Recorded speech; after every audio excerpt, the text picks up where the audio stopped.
Well, good evening. Welcome to 2015 Symposium, where our theme is Origins, Follow the Evidence Where It Leads. I've been waiting for about a decade to say this, and I am Dr. Miller, finally.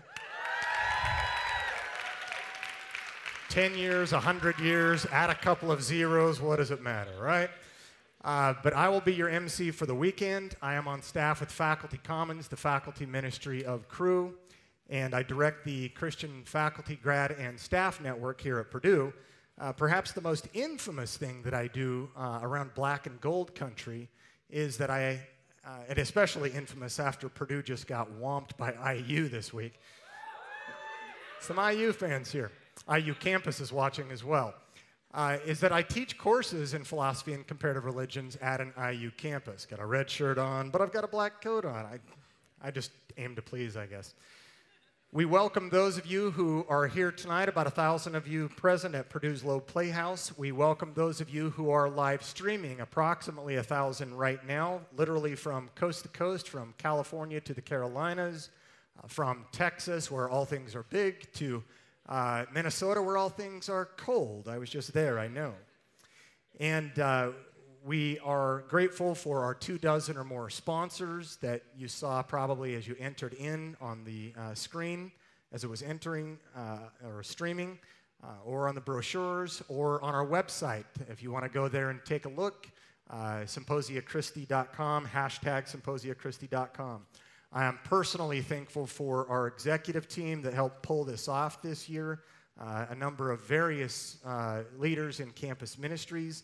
And I want to thank Trevor Oakes for his galactic picture that he did for us in entertaining us while we entered. The purpose of the symposium held annually is to explore and to debate some of the most probing questions about faith, reason, and life through a variety of panel discussions, lectures, debates, and even book forums. This year, the conference, as I mentioned, is centered around Origins, Follow the Evidence Where It Leads. We took that subtitle out of the words from a book by Antony Flew, one of the most famous philosophers in the Western world, an atheist, who then wrote a book called There Is a God. And with his atheist colleagues not really happy with him, his response to them was, I had to follow the evidence where it leads. And he conceded theism now. Well, many people think that evidence and reason are contrary to belief in God, but we want to dispute that. We have many professors right here in our midst at Purdue that think otherwise. They believe, and they believe that it is smart to believe. And here are just some of those professors who are confessors.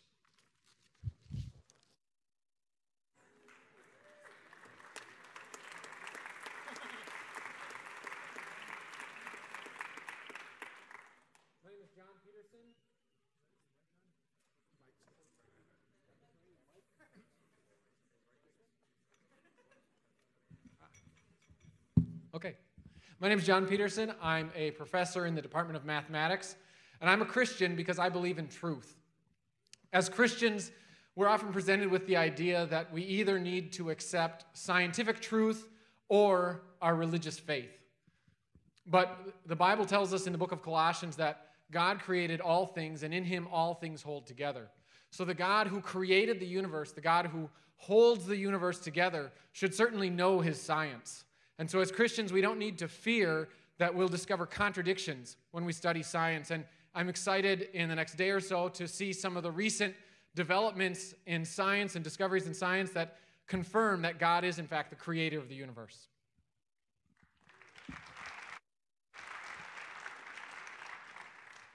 Hello, I'm Tim Zwier, and I'm the M.G. Mellon Distinguished Professor of Chemistry and Interim Department Head of Chemistry. Those long and somewhat cumbersome titles are things that I'm honored and grateful to hold, but there are other titles that I hold in common with Christians throughout the world that I hold even more dearly, such titles as Child of God, Forgiven Sinner, Follower of Jesus Christ.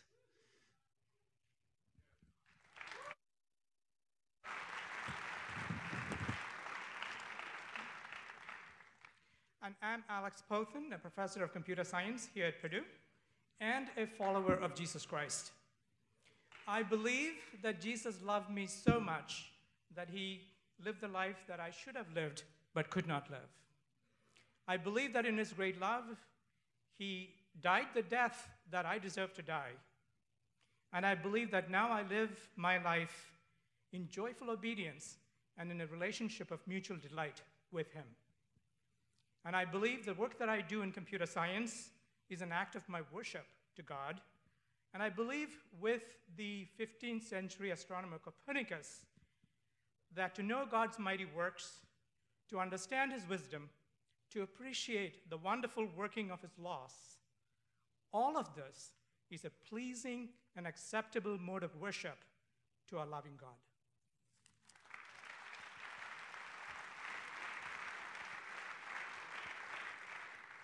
My name is Erica Carlson. I'm a professor of physics here at Purdue. And one of the many reasons that I'm a follower of Jesus Christ is because the accounts of origins that are in the Judeo-Christian scriptures are far more accurate than any human could have made them.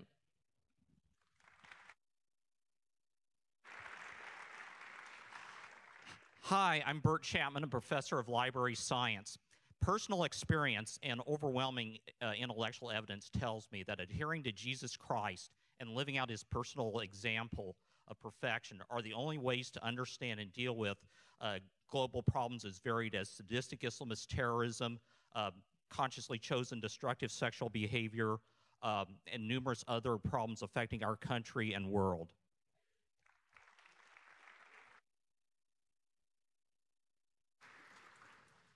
My name is Michael Bergman. I'm a professor of philosophy here at Purdue. I believe Jesus is God. I believe Jesus became a human, and when he lived his life, he showed us God's love for us. I believe that Jesus died for us, and in dying for us, he brought me forgiveness and cleansed me from my sins. I believe that Jesus rose from the dead, and that I have hope of living after I die. I believe that in his teachings, I can learn what the meaning and purpose of my life is, which is to love God above all else and to love other people as I love myself.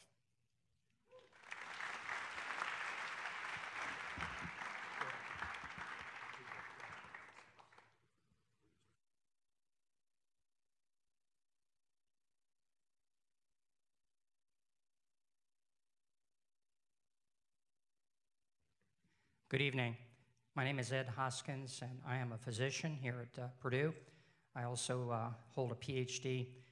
In high school, at the International Science and Engineering Fair, I won first place in my division in the world, the equivalent of an Olympic gold medal. But I also had a life-threatening heart condition and was not expected to live very long. At that time, my agnostic and atheistic roots held no satisfying answers to that problem, but the Bible and Jesus did. I put my trust in Christ, and for the last 43 years, I've experienced a life of personal peace and intellectual satisfaction. Thank you.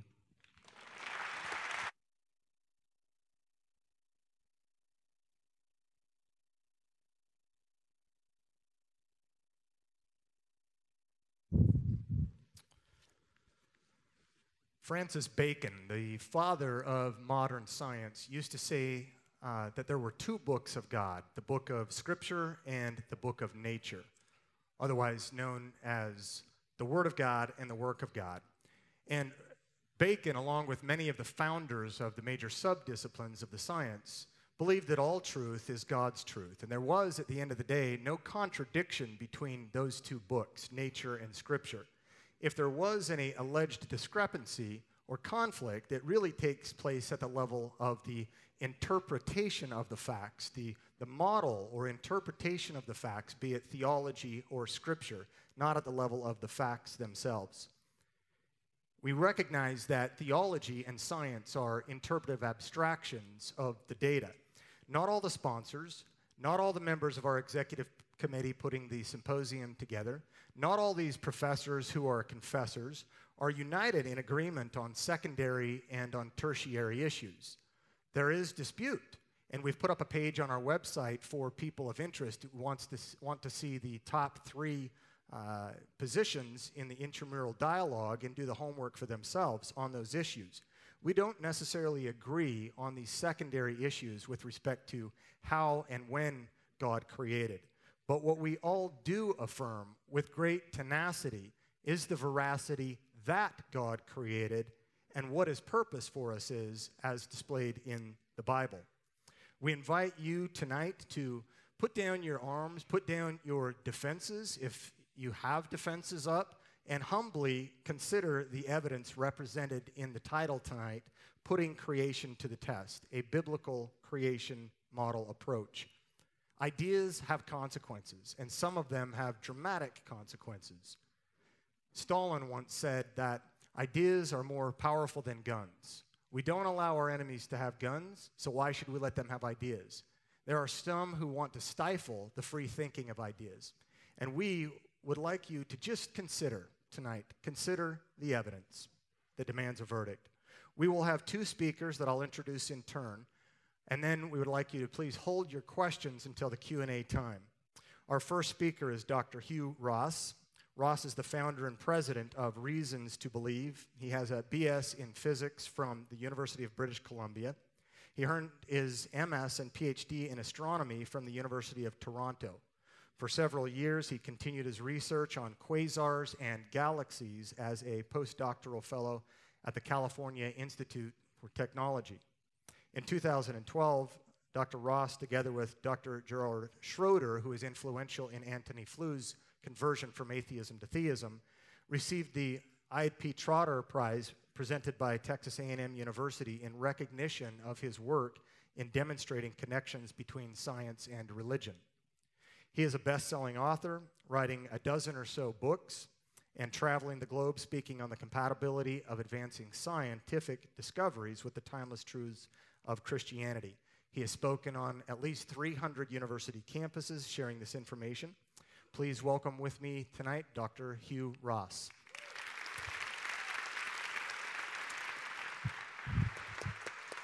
Thank you. Well, thank you, and I come to you as a nerd. I mean, I started studying astronomy when I was 7 years of age. I knew from the age of 8 onward that my future career would lie in astrophysics. And it's through my astronomy I recognized that there had to be a beginning to the universe, and it was that recognition that caused me to seek to find the beginner for that beginning. And so for a period of about 2 years, I studied the different philosophies, the religions of the world, and eventually signed my name in the back of a Gideon Bible, giving my life to Jesus Christ. 8 years later, when I arrived on the Caltech campus, I finally got to know Christians. I know they're easy to find here in Indiana, but they're very difficult to find in Canada.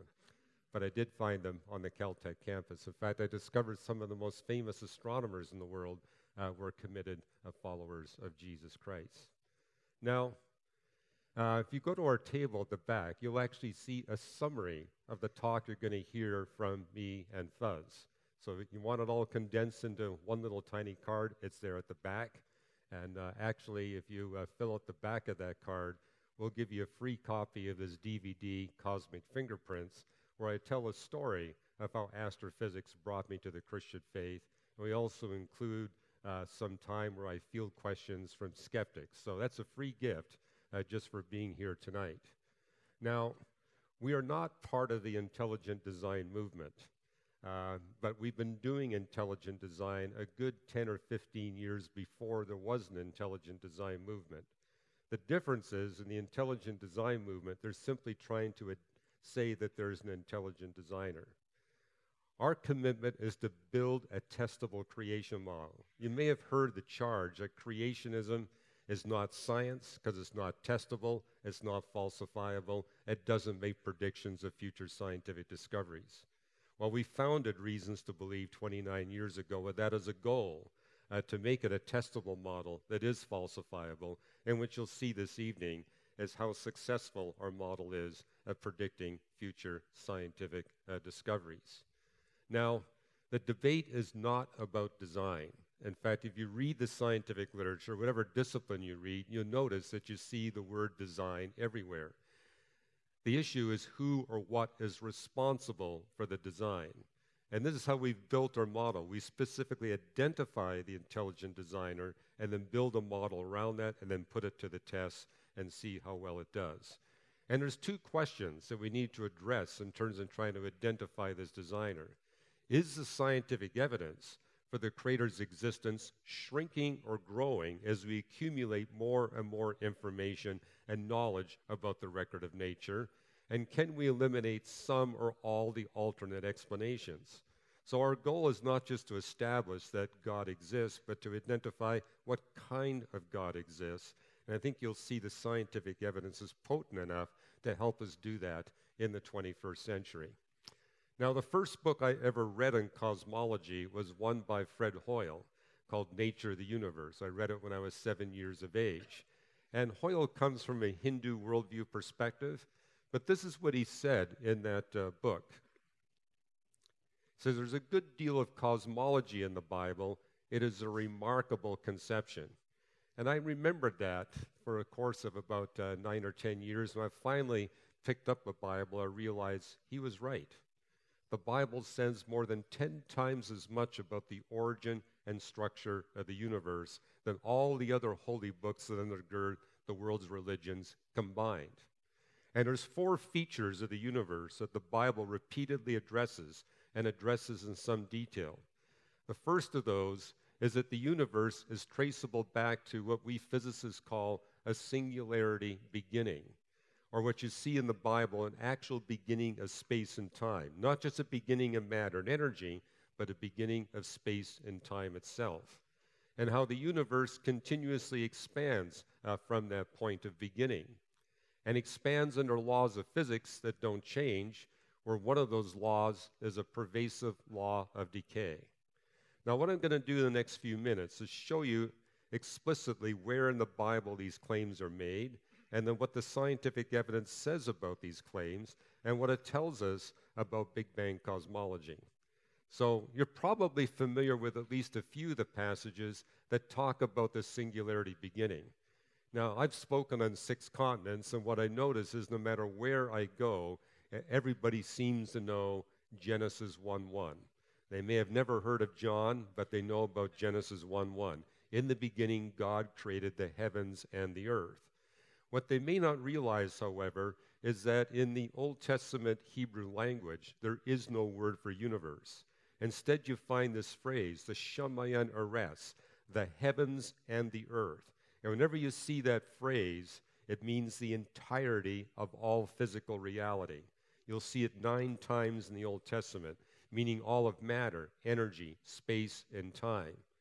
And what you'll see in Hebrews 11:3, for example, is the universe that we can detect did not come from that which we can detect. Well, we can detect matter, energy, space, and time. And you've got passages like in Titus and Timothy, which tells us about God's activities before time began. The grace of God that we now experience was put into effect before the beginning of time.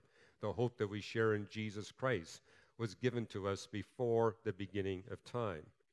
Now, I was studying the Bible as a teenager at the same time that physicists in Britain were developing the first of what we call the space-time theorems. And I brought the first of those theorems with me here in case you'd like to look at it, the singularities of gravitational collapse in cosmology. It's this paper that launched Stephen Hawking to worldwide fame. And if you're fans of tensor calculus, you won't be able to put this thing down. It's just incredibly fascinating reading. But it ends with a couple of paragraphs that you see up here in the slide I think we can all understand. The power of this theorem is it's based on only 2 basic assumptions. The theorem is true if the universe contains mass. And as I look out at all of you, I see that you're each one of you living evidence that the universe contains mass, a couple of you a little more so than others. The second condition is that the theorem is true if the equations of general relativity reliably describe the movements of bodies in the universe. Now, when I was reading this paper when it was first published, we could only prove the reliability of general relativity to about 1% precision. But today, we know it reliably describes the movements of bodies in the universe to 15 places of the decimal, to better than 1/20% precision. In fact, general relativity now ranks as the most exhaustively tested and best proven principle in all of physics. So there really is no rational basis for doubting that the universe contains mass or that general relativity reliably describes the movements of bodies in the universe, which means that we must accept the conclusion of the paper, namely that the entire universe can be traced back to its space-time beginning, which implies there must be a causal agent beyond space and time that created this universe. Now, that conclusion was not lost on the physics community. There are a number of physicists aware of this theorem who came from a non-theistic perspective, and they spent years of their career trying to find some way to escape the conclusion of the space-time theorem. And there are two in particular, Arvin Borde and Alexander Vilenkin, who devoted 10 years of their theoretical physics career trying to find an escape hatch. And over that 10-year period, they published 5 papers. And it concluded with this paper, their last paper, titled Inflationary Space-Times Are Not Past Incomplete. Now, my wife is an English professor and says they need to get an editor to help them with the titles of their paper. But what they wound up doing is coming up with a far more powerful space-time theorem, which says that any universe that on average expands. What they mean by any universe, it doesn't matter whether they got an inflationary event in the early history or what's happening with the quantum phenomena. Any universe on an average expands, has a beginning, including a beginning of space and time, thus implying a causal agent beyond space and time that brings the universe into existence. Now, they did find some models of the universe that didn't require this causal agent, but every one of those models would not permit the existence of life. And if you want life, you have to be living in an expanding universe. That's going to any universe that expands. And they wound up concluding that all the universe is subject to the relentless grip of the space-time theorems, which means it really is this causal agent. You can actually read what Alexander Vilenkin is saying about the fact that there is this inescapable space-time beginning implying this agent. What does this mean philosophically? That no longer can scientists presume that all causes are natural. And actually, this means that we need to be open-minded to the possibility that the one that created the greatest miracle of all, I mean, what's happened here is that physicists have actually uncovered evidence for the greatest possible miracle that any scientist could hope to uncover, the coming into existence of all physical reality. And my point is, if that causal agent performed that kind of a dramatic miracle, surely is a possibility that he may choose to intervene at other times, which means from now on, science must be done with an open mind to the possibility that causes we're examining may be natural, they may be supernatural, or a combination of the two. Or to put it another way, some kind of God exists. Lawrence Krauss, probably the most famous atheist scientist living here in America today, wrote a book a few months ago called A Universe from Nothing. If you read carefully the book, what you discover is based on these space-time theorems, he makes a significant concession that one cannot rule out such a deistic view of nature. And so what's happened in the community of physicists and astronomers is a recognition that no longer can we deny deism. Really, the debate is shifted not to whether or not God exists, but whether or not God is a personal being. In fact, if you read the latest books by Stephen Hawking and other atheist physicists, this is really where they're going, is they're trying to deny the existence of a personal creator. So is this God personal, and did he design the universe and the earth for humanity's sake? Now, as much as the Bible says about the beginning of the universe, it actually says more about the expansion of the universe. Now, I not only speak on university campuses, I speak in churches as well, and it's amazing to me how few people in the pews are even aware that the Bible teaches this expansion of the universe. And it's because it's not taught in Genesis. It's not taught in any of the books of Moses, but it is taught in the oldest book of the Bible, namely the book of Job, where it says in the 9th chapter that God alone expands the universe. Now, in most English translations, it comes out that God stretches out the heavens. And these are the various passages in the Bible that speak about the stretching out of the heavens. 6 different Bible authors make this claim. The verb there, natah, often translated stretching out, literally means the expansion of what is being described. Now, I've debated Michael Shermer, the executive director of the Skeptic Society, on 4 different occasions, and this always comes up. And Michael says these passages are simply metaphors or figures of speech. It's not literally speaking about an expanding universe. The reason why he says that is that he recognizes no book of science, no book of philosophy, no book of theology outside the Bible made this claim until the 20th century. So if we recognize that the Bible is talking about a continuous expansion of the universe, it means for thousands of years it was the only book making that claim. Now, what I've pointed out to Michael and others is if you look at these passages, the verb natah shows up in all 3 Hebrew verb forms, cal participle, the cal imperfect, and the cal perfect. As such, it literally is speaking about the expansion of the universe. And it's not just me, a 21st century astronomer, reading this into the text. What happened when we did that Trotter Prize lecture at Texas A&M, Gerald Schroeder, a Jewish physicist, made the point that Jewish theologians living 800 years ago saw this in the biblical text. So it's not just hindsight. People hundreds of years ago recognized that the Bible was speaking about this expansion of the universe. Now, I've written an entire book, The Creator and the Cosmos, documenting the best scientific evidence that indeed we live in an expanding universe. I don't have time to give you that tonight, but I'll give you a visual demonstration. And it's thanks to the Hubble Space Telescope. And so what you see here is, on one side, galaxies 12 billion light years away, which means it took 12 billion light years for the light to reach us. So we're seeing the galaxies as they were 12 billion years ago. Contrasted with a different part of the sky, where we're looking at galaxies 2 billion light years away. So there's 10 billion years of time between these 2 slides, and I've put them at the same spatial scale. So what you see is over the course of those 10 billion years, the galaxies have stretched apart from one another. You also see the galaxies have grown larger as they merge together. Whereas in the first slide, galaxies are jammed so tightly together, they're tearing spiral arms off one another. 10 billion years later, that phenomena virtually doesn't exist. And if we had time, I could show you dozens of Hubble Space Telescope slides that actually show you that over the course of the history of the universe, the galaxies indeed have been spreading apart from one another as a result of the expansion of the universe. And 7 places in the Bible, it tells us the laws of physics do not change. Jeremiah 33, God is speaking to the Jews and says, you change, but I don't change.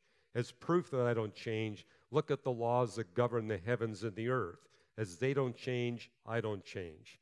And you can go to Ecclesiastes and Genesis and Revelation and Romans for additional texts that tell us that we live in a universe where the laws of physics do not change.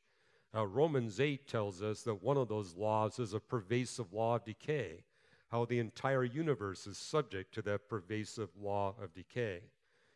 Now, as a teenager going through the Bible for the first time, I saw these statements that the Bible was making about the universe and realized it had accurately predicted what we now refer to as Big Bang cosmology. Now, I hear this is an engineering school, so I think a lot of you have probably been exposed to a basic class in thermodynamics. If not, you've probably had an automobile get you to the campus once or twice.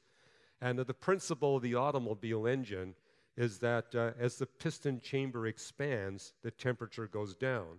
As the piston chamber compresses, the temperature goes up. In fact, with a diesel engine, you don't need a spark plug because the compression becomes so extreme, it's enough to ignite the gasoline. That principle applies to the entire universe, which means that as the universe continuously expands under the principles of thermodynamics, or what the Bible refers to as a pervasive law of decay, which you engineers refer to as a law of entropy, this means that as the universe expands, it must get colder and colder in a highly predictable way. And what I recognized in my teenage years is that what the Bible is saying is the universe expands from a space-time beginning under constant laws of physics, or one of those laws is a pervasive law of decay, that if I know the age of the universe, I actually wind up with a biblically predicted cooling curve of the universe. Now, that was many years ago. What's interesting is that today we've got actual measurements to put that to the test. So, for example, here in the next slide, what we have here is the biblically predicted cooling curve for the universe, once we recognize that we know the age of the universe. But overlapping that, you'll see 14 measurements we astronomers have made of the past temperature of the universe. The latest one being the one right there in the middle, where the error bar is so small, it's actually thinner than the width of the line. So very accurately, it's demonstrating that the Bible indeed accurately predicted, thousands of years ago, the precise cooling curve of the universe over its history. So yeah, if you came tonight wanting to see some kind of a numerical prediction that the Bible made thousands of years ago that science can put to the test, this is one such example. And today we know what feature is most predominant in governing the expansion of the universe. It's something called dark energy. We thought that it must have existed decades ago, but it wasn't discovered until 1999. And now we know that this dark energy makes up about 3/4 of all the stuff of the universe. And it plays a critical factor in making life possible, because if you expand the universe too quickly from the cosmic creation event, gravity will not be able to collect any of the gas in the universe to make galaxies, stars, and planets. And there would be no home for living creatures. On the other hand, if dark energy were a little bit weaker than it is, then the universe would expand so slowly that gravity would collect all the gas in the universe and quickly collapse it into nothing but black holes and neutron stars, where the density exceeds 2 billion tons per level teaspoonful. A density so extreme that molecules are impossible, atoms are impossible, even protons and electrons are impossible, and of course life is impossible. But to have the kind of galaxies, stars, and planets that an expanding universe would produce requires fine-tuning this dark energy term to about 1 part in 10 to the 122nd place. 1 in 10 to the 122nd power. Now, there's only 10 to the 79 protons and neutrons in the entire universe, so there's a mind-boggling big number. But let me try to put it in perspective for you. What we're seeing in this fine-tuned design of dark energy is something far greater than the very best example of human creativity, engineering, and design. And as I've thought about that, the best example I can think of in terms of the epitome of human creativity, inventiveness, and design is the LIGO instrument, the gravity wave telescope that was invented by Caltech and MIT physicists and has now been constructed thanks to the generosity of your taxpayer dollars, or at least your parents' taxpayer dollars. This machine is so amazingly fine-tuned, it can make measurements to 1 part in 10 to the 23. But in terms of its comparison with the fine-tuning design of dark energy that makes life possible, it ranks 10 to the 97 times inferior to the level of design and the best example of human creativity. Now, what does that tell us about this causal agent beyond space and time that created our universe? It tells us that the causal agent at a minimum is 10 to the 97 times, or 10 trillion times more intelligent and more knowledgeable than those Caltech and MIT physicists. Now, I've worked with some of these people. They're not stupid people. They're very bright and well-educated, but nothing compared to this causal agent. Or I could put it another way, that this causal agent at a minimum is 10 to the 97 times better funded than the US government that enabled this instrument to be built. Now, I think you're catching my drift here.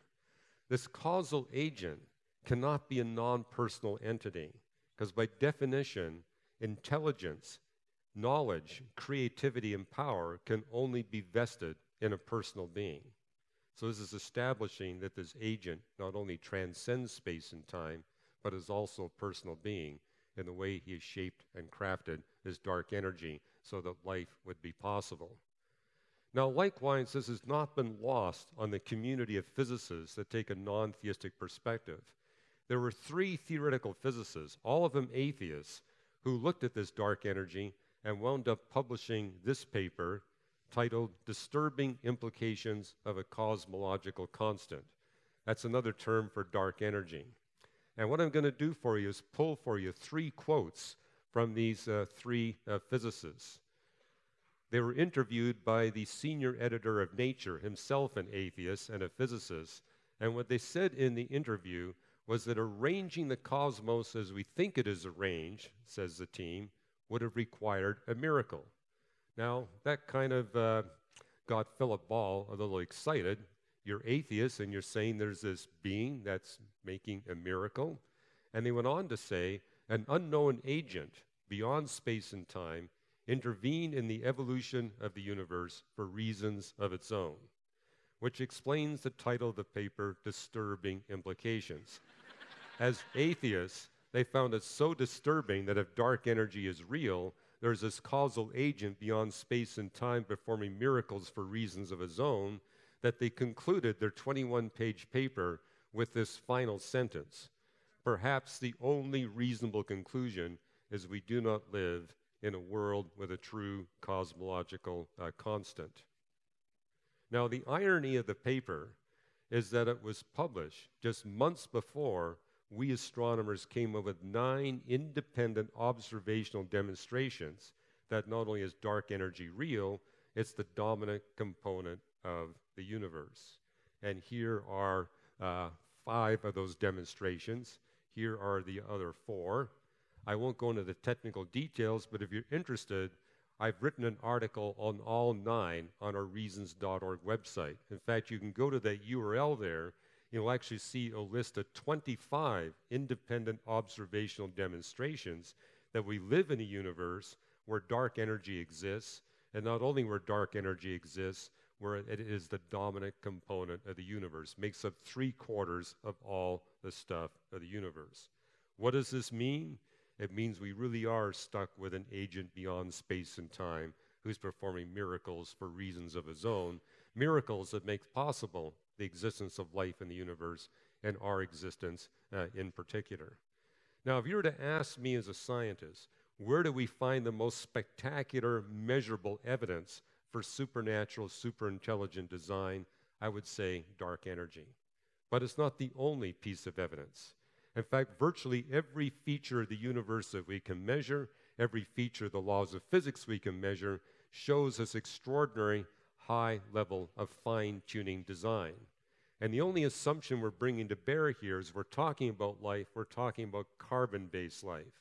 My colleague Fuz Rana here, our staff chemist, will tell you that you can only make life based on carbon. All the rest of the elements in the periodic table simply don't permit the bonding stability or the bonding complexity to make life possible. I don't care how many eyes the creature has, just that it's carbon-based. And so, for example, we discovered that all 4 of the forces of physics must be extraordinarily fine-tuned. For example, if you want life, it's crucial that we fine-tune the ratio of the force of gravity relative to the force of electromagnetism to within 1 part in 10,000 trillion trillion trillion.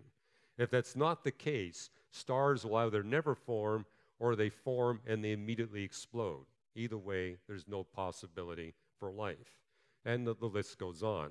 You have to fine-tune the velocity of light. It's important that the universe have the same number of protons as it has electrons to within 1 part in 10 to the 37. The entropy must be fine-tuned. The cosmic expansion rate must be fine-tuned to better than 1 part in 10 to the 56. And we became cognizant of this in 1991. And so starting in 1991, we would survey the scientific literature and count up how many features of the universe and the laws of physics demonstrate this extraordinary level, high level of fine-tuning design.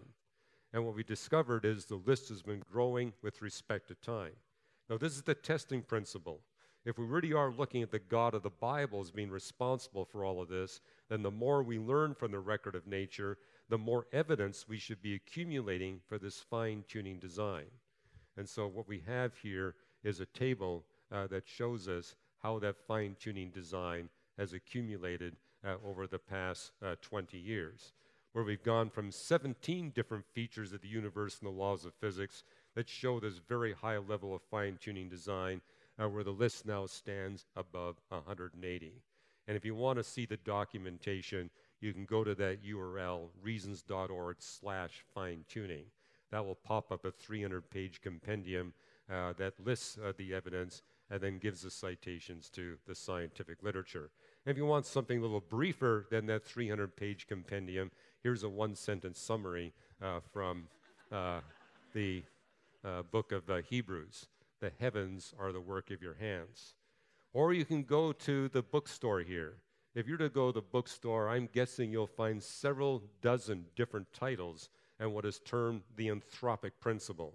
This is the idea that we live in a universe where the universe is designed or fine-tuned to make possible the existence of life and human beings in particular. But as I've looked at those books, they typically stop at the level of the universe. Now, if we really are seeing this as the handiwork of the God of the Bible, we would expect that we would see evidence that would extend beyond just the universe as a whole. And so that's been a large part of our research at Reasons to Believe, is to see if we see the same signature for supernatural design, not just at the level of the universe, but at the level of our cluster of galaxies, or the galaxy within our cluster. In fact, we've been able to document that there's over 200 different features of our Milky Way galaxy that must be fine-tuned to make possible the existence of advanced life.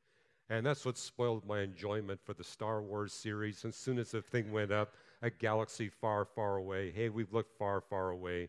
The only galaxy that we see is our own that has the characteristics that would make life possible. And you need a just right star, a just right Jupiter, a just right Saturn. In fact, we now know, thanks to the discovery of planets outside of our solar system, that every planet in our solar system plays a critical role in making advanced life possible here on planet Earth. So when Thanksgiving Day comes around, I'd like to encourage you to thank God, not just for your dinner, but to thank God for Neptune, for Uranus, for Mars, for Venus. Because every one of those planets makes it possible for you to enjoy your Thanksgiving dinner. You need every one of them. And of course, hundreds of features of the Earth must be fine-tuned, and over 20 different features of our moon must be fine-tuned to make advanced life possible here on planet Earth. If you're not living on a small rocky planet orbited by a gigantic single moon, your rotation axis will not be stabilized. The rest of the planets do this with their rotation axis. Ours remains stable thanks to the moon, and the moon is also responsible for giving us the tidal friction that makes possible the great diversity of life on the planet and the rotation period we need for advanced life. Now, the difference here compared to the universe, we can only measure one universe. If God made 3 universes, we'll never know, because once you've got observers in universe A, its space-time manifold can't overlap that of any other possibly existing universe. So we astronomers are stuck with a sample size of 1 when it comes to the universe. When we look at galaxies and stars, we now have a sample size in the hundreds of billions. And this makes possible statistical tests that are not possible with the universe. And this is how it works, for example. If no creator is responsible for this design evidence we're seeing, then we would anticipate that the more we learn about our galaxy and other galaxies and our solar system and other planetary systems, that these design evidences would decrease, both in the number of features and in the degree of fine-tuning that we measure there. And hence that the evidence for the biblical God as a designer would get progressively weaker and weaker as we learn more and more. But if we are talking the God of the Bible, we would predict the exact opposite. And this is what's important in terms of scientific testing, to come up with predictions that are polar opposites with one another, because then you can go out and make the observations, do the experiments, and see which model is correct. Now, we began doing this study back in 1995. And in 1995, as we went through the scientific literature, we found 41 different features of our galaxy and our planetary system that had to be fine-tuned to make life possible. And I took a course from Carl Sagan when I was at the University of Toronto. He loved to talk about the billions and billions, and he was the one that came with the most optimistic estimate for how many planets might exist within the universe, namely 100 billion trillion. So I use that number. I think that number is optimistic, but I'm willing to use this number. And we also carefully calculate the dependency factors on these 41 features, but this is what we came up with. Taking into account the dependency factors and the maximum number of planets, the probability was less than 1 chance in 10 to the 31st power that all 41 features would be met in a single body within the universe without invoking divine miraculous intervention. That was 1995. We've been continuing to watch this in the scientific literature since that date, and this is the table that you can see that shows how the probability has gotten progressively more remote. Instead of 41 features, we're now looking at 676. And by the way, this is not for human life. This is just to get bacteria that can remain on the planet for several million years. So now less than 1 chance in 10 to the 556 power. You say, what does it look like if we go for more advanced life like plants and animals? Well, you can see that in the compendium we've got on our website. And the probability drops to less than 1 chance in 1 chance in 10 to the 1,050th power. So we're now talking 1,050 zeros after the 1. You say, can you kind of put that in layman's language? Well, it's roughly equivalent to winning the California lottery 150 consecutive times, where you buy just 1 ticket each time.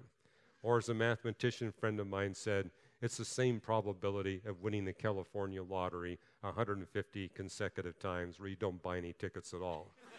So, but what I want you to notice is how rapidly the evidence is accumulating for a supernatural, superintelligent designer. If you look at that last column, the evidence gets roughly a factor of 1 million times stronger every month. Literally every month, we're adding an average of 6 zeros, which means I can say to a skeptic, if you're not convinced today, wait a month and see what happens within the next month. And if you want to follow us, both Fuz and I have a Twitter account where we actually try to help you stay on top of the scientific papers that are giving you the accumulating evidence for this supernatural, superintelligent design. But again, if you want a 1-sentence summary instead of the 300 pages, the earth is the Lord's and everything in it. Or if you want a quote from a physicist who's not a believer, Freeman Dyson said this in Disturbing the Universe. The more I examine the universe, the more evidence I find. Let me pull this back for you. Okay. This clicker's not working. The more I examine the universe, the more evidence I find that the universe in some sense must have known we were coming.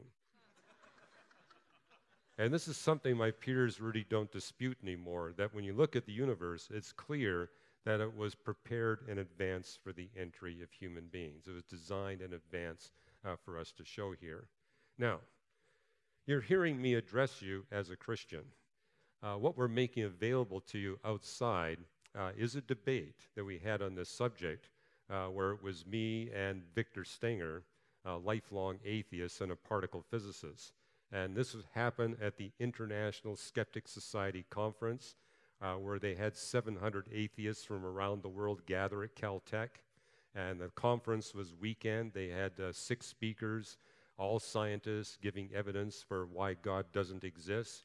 And at the very end, they had me come up and debate Victor Stenger on this subject. And they called it the Great Debate. That's not our title. That's the title the Skeptic Society put on it. They sell it for $30, but we're selling it outside there for $5 because we want you to see how well this evidence stands up when it's presented before a highly educated, very hostile audience. And you need to listen carefully to the last words. They give Victor Stenger the last word. And by the way, it's a whole debate.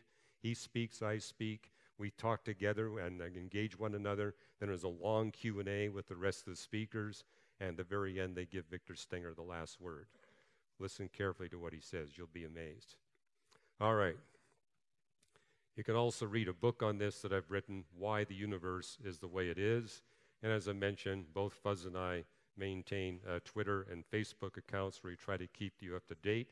What I want to close is with a brief statement about design that I don't think has gotten proper attention. There's been a lot of attention on how the physics and the chemistry of the universe, our galaxy, our solar system, our Earth, our moon, are all very carefully fine-tuned to make possible our existence. It's also very carefully fine-tuned to enable us to do science. And so one of the things we astronomers have discovered is that we're living at a very special time in the history of the universe where we can actually observe the history of the universe. Namely, that if we were created any earlier than about 14 billion years after the cosmic creation event, light from the cosmic creation event would not have adequate time to travel on the space surface of the universe and reach our telescope. On the other hand, because of dark energy is a feature that expands the universe at a more and more rapid rate as time goes on. Right now, we're living at a time in the history of the universe where dark energy is expanding the farthest reaches of the space surface of the universe at barely under the velocity of light. It won't be long on an astronomical time scale before dark energy expands that surface at greater than the velocity of light. What does that mean? The light will never get to our telescope. So for example, if we were put here, say, 4 or 5 billion years ago, we'd only be seeing the last 2/3 of the history of the universe. Or if we were put here 4.5 billion years in the future, again, we'd only be seeing the last 2/3 of the history of the universe. We're living at the one epoch in the history of the universe where we get to read the whole storybook of the universe and actually look all the way back to the very beginning of the universe. You say, how close can we get? Well, I can actually show you an image of the universe when the universe is a trillionth of a trillionth of a trillionth of a second old. And it's our ability as astronomers to directly witness the cosmic creation event where we get some of the most compelling evidence that there must be a creator beyond space and time that personally designed the universe for the benefit of life, and we human beings in particular. Now, I've given a whole presentation like this in front of an audience of physicists and astronomers, just focusing on this very point that we're at this unique time when we can actually do astronomy and actually get astronomical observations from the entire history of the universe. And many of them will say, well, I think that's just a coincidence that we happen to be here at the one time where we can see everything. But something else we notice, we're not just at the right time, we're also in a unique location. Now, we're in a location about halfway out from the center of our galaxy. And because we're halfway out from the center of the galaxy, our night sky is dark enough where we can see all the galaxies in the universe and the cosmic background radiation from the cosmic creation event. If we were any closer to the center of our galaxy, the night sky would be too bright. And likewise, we're now in between two spiral arms. We cross the spiral arm about once every billion years.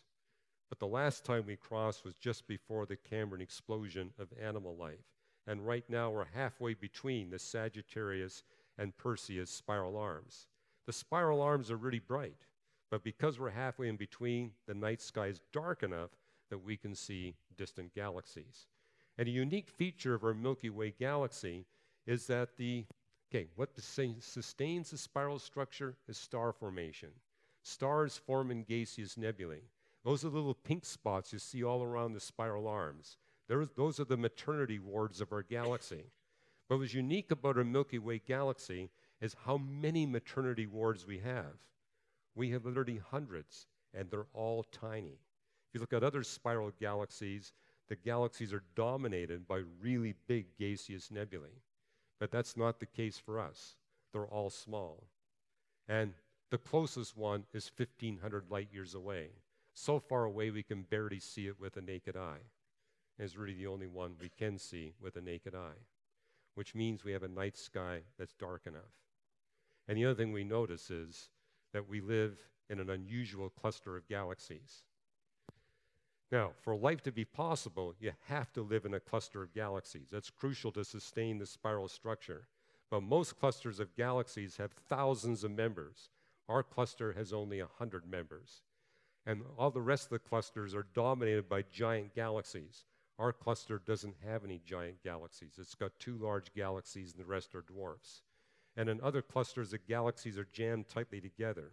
In ours, the galaxies are far apart. Far enough apart with no giant galaxies that we can actually see very distant galaxies and even the cosmic creation event radiation. Now, some of you might be listening to what I'm going to say and Fuz is going to say and say, isn't this evidence God of the gaps? I get that all the time when I speak on university campuses. Well, there's always gaps. And what's happening here, people are saying, I will not believe until all the gaps are closed. Well, that'll never happen. We're never going to learn everything. But we can use the gaps as a test. The test is what happens to the gaps as we learn more and more. Do the gaps get bigger and more problematic, or do they get smaller and less problematic? And there's a nature of the gaps. Do the naturalistic explanatory gaps get more or less numerous, bigger or smaller, more or less problematic, as scientists learn more and more about the record of nature? Now, I've addressed the physical sciences. Fuz here is going to be addressing the biological sciences, but the conclusion we're going to be drawing is that for fine-tuning the origins of the universe, the origin of Earth, the origin of life, and the origin of human beings, the theism gaps are shrinking while the naturalism gaps are getting bigger and getting dramatically bigger as we learn more and more about the origin of life, the origin of the universe, the origin of humanity, and the fine-tuning. Again, don't remember to pick up your free copy of Cosmic Fingerprints. Thank you.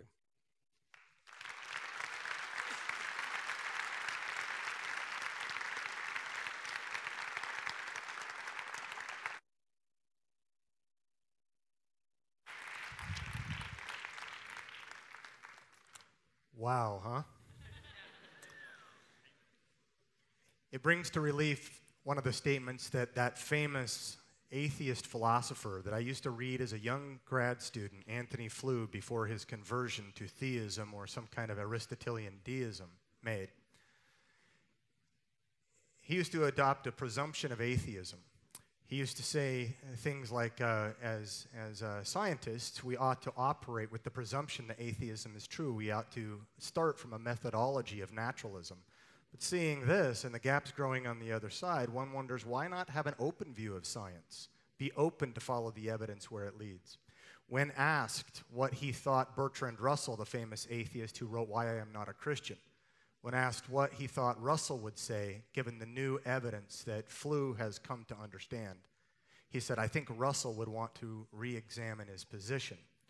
Flew's statements in his book prior to his death says that, I now believe that the universe was brought into existence by an infinite intelligence. If the evidence that is available today were available when I started my career may have ended up on a different trajectory entirely. In the philosophical world, he's sort of like equivalent to a Stephen Hawking, maybe not that high, but significant. He also says, I believe that life and reproduction originate in a divine source. With that, we now turn into another direction, from the origin of the universe to the origin of life. Our second major speaker is Dr. Fuz Rana, otherwise known as Fuz. Fuz is a former Muslim. He became a Christian in graduate school while studying biochemistry. The cell's complexity and sophistication, together with the inadequacy of evolutionary scenarios to account for life's origin, compelled him to conclude that it must have begun by a creator. And as he read through the Sermon on the Mount, he became convinced that Jesus is who the Christians have claimed that he is: Kurios, Lord, Master. Formerly a senior research scientist at Procter & Gamble, Fuz is the vice president of research and apologetics at Reasons to Believe. He graduated with highest honors from West Virginia State University with a BS in chemistry and went on to earn a PhD in chemistry with emphasis in biochemistry from Ohio University, where he was twice awarded the Donald Clippinger Research Award. Dr. Rana did postdoc research on cellular membranes at the universities of Georgia and Virginia. In addition to his many publications in scientific peer-reviewed journals, he has written several books and spoken at a few hundred universities. Please welcome with me Dr. Fuz Rana.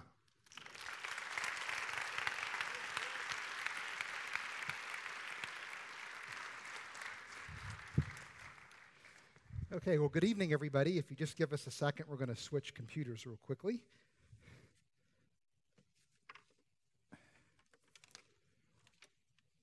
Oops.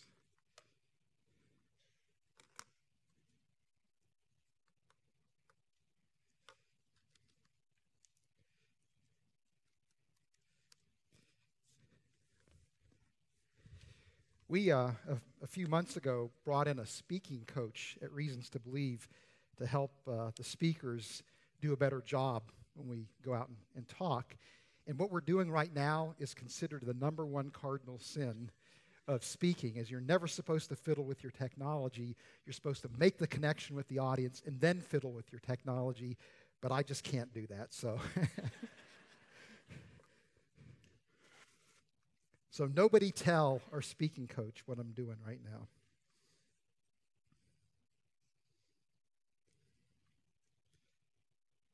Let's see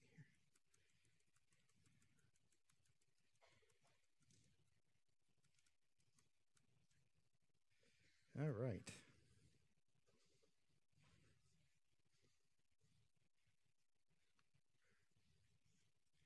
Okay. How are we doing? All right. Well, anyway, now's my attempt to connect with the audience. It's really an honor and a privilege to be part of this year's symposium here at Purdue University, and this is the first time I've been on the Purdue University campus. So I'm really enjoying just getting to know Purdue a little bit. And when I think of Purdue University, I think of two things. And one of them is not Drew Brees. Well, actually, it is Drew Brees. So I think of three things when I think of Purdue. Drew Brees. And then the second thing is the time that I spent at Procter & Gamble. Prior to joining Reasons to Believe, I spent about 7.5 years working at Procter & Gamble in research and development. And Purdue University was one of the universities we deliberately targeted to recruit engineers and scientists. So I worked alongside a lot of Purdue alumni and had very much respect and admiration for them. So that's really a testament to the fine university that Purdue is.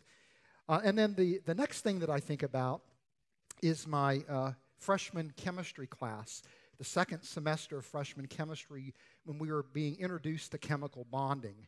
And there I learned about a chemist named H.C. Brown. Do any of you guys know who Herbert Brown is? Yeah. Well, a Nobel laureate, right, from Purdue University. And Brown pioneered work in borane chemistry, not boring chemistry, the type that keeps you asleep during lectures. Borane chemistry, which are compounds derived from the element boron. And these compounds consist of boron and hydrogen, and they have very unusual bonding properties. At least certain boranes have unusual bonding properties. And H.C. Brown discovered what's known as the 3-center 2-electron bond. And this is really kind of interesting because in a typical covalent bond, you have two atoms that share a pair of electrons. That's a 2-center 2-electron bond. That's the standard covalent bond. But Brown discovered that there's actually bonding that can take place with 3 atoms sharing 2 electrons. And that's a pretty interesting thing. And this was the first time as a young student of science that I began to appreciate something very important about science. Of course, science is about discovering patterns and regularity and things like that in nature, the orderliness of nature, and that's very important. That's how you make predictions about what's going to happen The next time you do an experiment, that's how you are able to develop technology and able to engage in engineering, because there are regularities, because there are patterns in nature. But I learned through studying the work of H.C. Brown that science can also be about discovering that which is exceptional, that which is unusual, that which is unexpected. And in fact, that's probably even more interesting when you think about science than discovering those things that behave in an orderly manner. And in a sense, tonight, what you're being presented with is something that I think is exceptional, is unusual, is unexpected, and that is the idea that the biblical text can actually serve as a source of information about the way nature is structured. We live in a culture where the common narrative is that there is a conflict between science and faith. Most people are familiar with that idea, that narrative. But also, there's a counter-narrative that's pretty commonplace, and that is there's harmony between science and the Christian faith. And most people are familiar with that.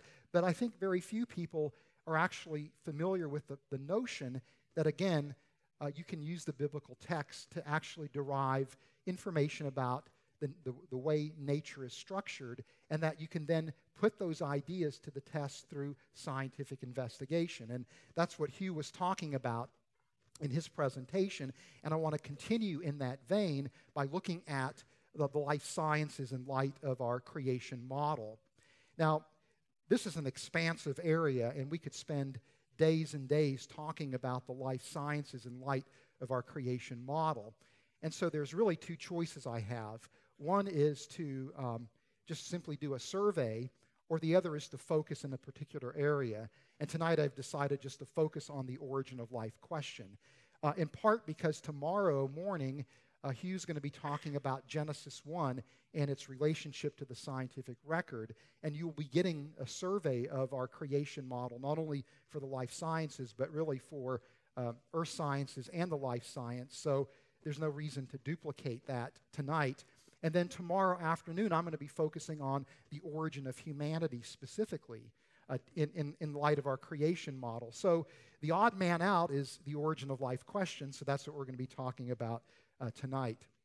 And what I'm going to be doing in my presentation this evening is, before I get into our creation model for the origin of life, is talk a little bit about the way in which people react to this idea of a creation model. I'm going to expose you to two commonplace objections that people raise when we attempt to do this kind of work, and then we'll go into building the creation model for the origin of life and then evaluating it in light of the scientific evidence. And the first objection that we see is this one, that you can't put God in a test tube. Every time Hugh and I go on a campus and speak about our creation model, this is an objection that immediately is raised by scientists. And this objection can be better appreciated by examining a passage from a book called The Triumph of Evolution and the Failure of Creationism, written by Niles Eldredge. I don't know if you're familiar with who Niles Eldredge is. He's a paleontologist at the American Museum of Natural History. He, along with Stephen Jay Gould, advanced the idea known as punctuated equilibrium about the mode and the tempo of evolutionary history from the fossil record. And he also is an advocate for evolution as an evolution education, if you will. And wrote a book about 15 years ago now called The Triumph of Evolution and the Failure of Creationism. It's a dated book, but his point here is actually very nicely stated and is relevant and representative of what many in the scientific community say about the idea of, again, evoking a creation model. And this is what Eldredge says: we humans can directly experience the material world only through our senses, and there's no way we can directly experience the supernatural. Thus, in the enterprise that is science, it isn't an ontological claim that a God does not exist, but rather an epistemological recognition that even if such a God did exist, there would be no way to experience that God given the impressive but still limited means afforded by science, and that is true by definition. So very nicely stated on the part of Eldredge, but I don't agree with what he is saying there. And the reason why I don't agree with that is because science is actually capable of detecting the work of intelligent agency. For example, forensic science, the science of crime scene investigation, is capable of determining whether or not a dead person died through natural causes or through foul play, that is, through the work of an intelligent agent.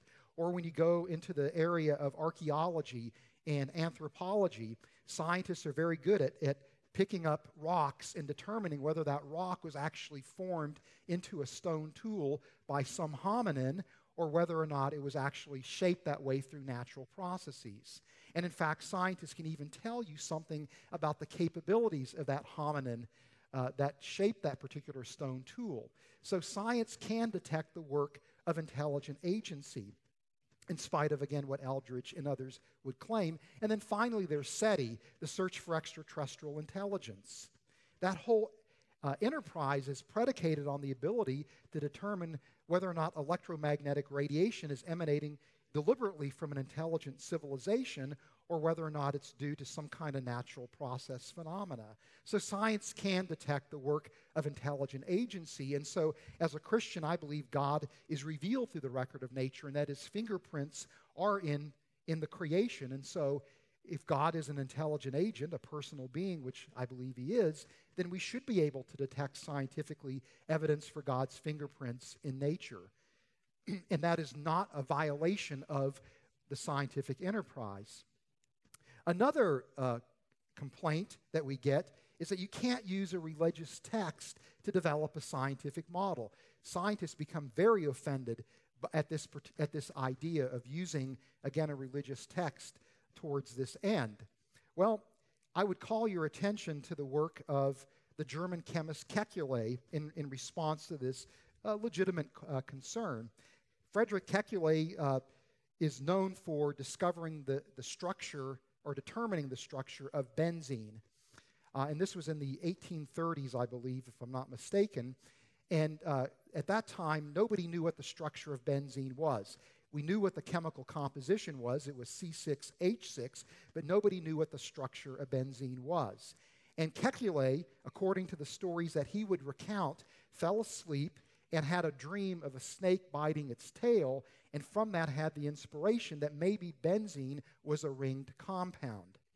And it turns out that he was correct, and in fact discovered along the way another exceptional form of bonding, and that is a type of bonding known as aromaticity, which is very, very important in understanding the structure of many organic compounds. But the point here is this, is that Kekulé had a dream, and based on that dream proposed a scientific theory. Okay? And it doesn't really matter, would be my point, where the scientific theory comes from, as long as that once you have that theory in place, you subject it to the rigors of scientific testing, which is what Kekulé did, and to great success. And that's what we're attempting to do here tonight, is that very type of an approach. Okay, without further ado, let's go ahead and build the creation model for the origin of life. Now, I'm going to very quickly review some things that Hugh alluded to in his presentation, but maybe give them a little bit more formal structure, and that is to describe the process by which we go through to build the creation model. And you can think of the 3 I's, if you will.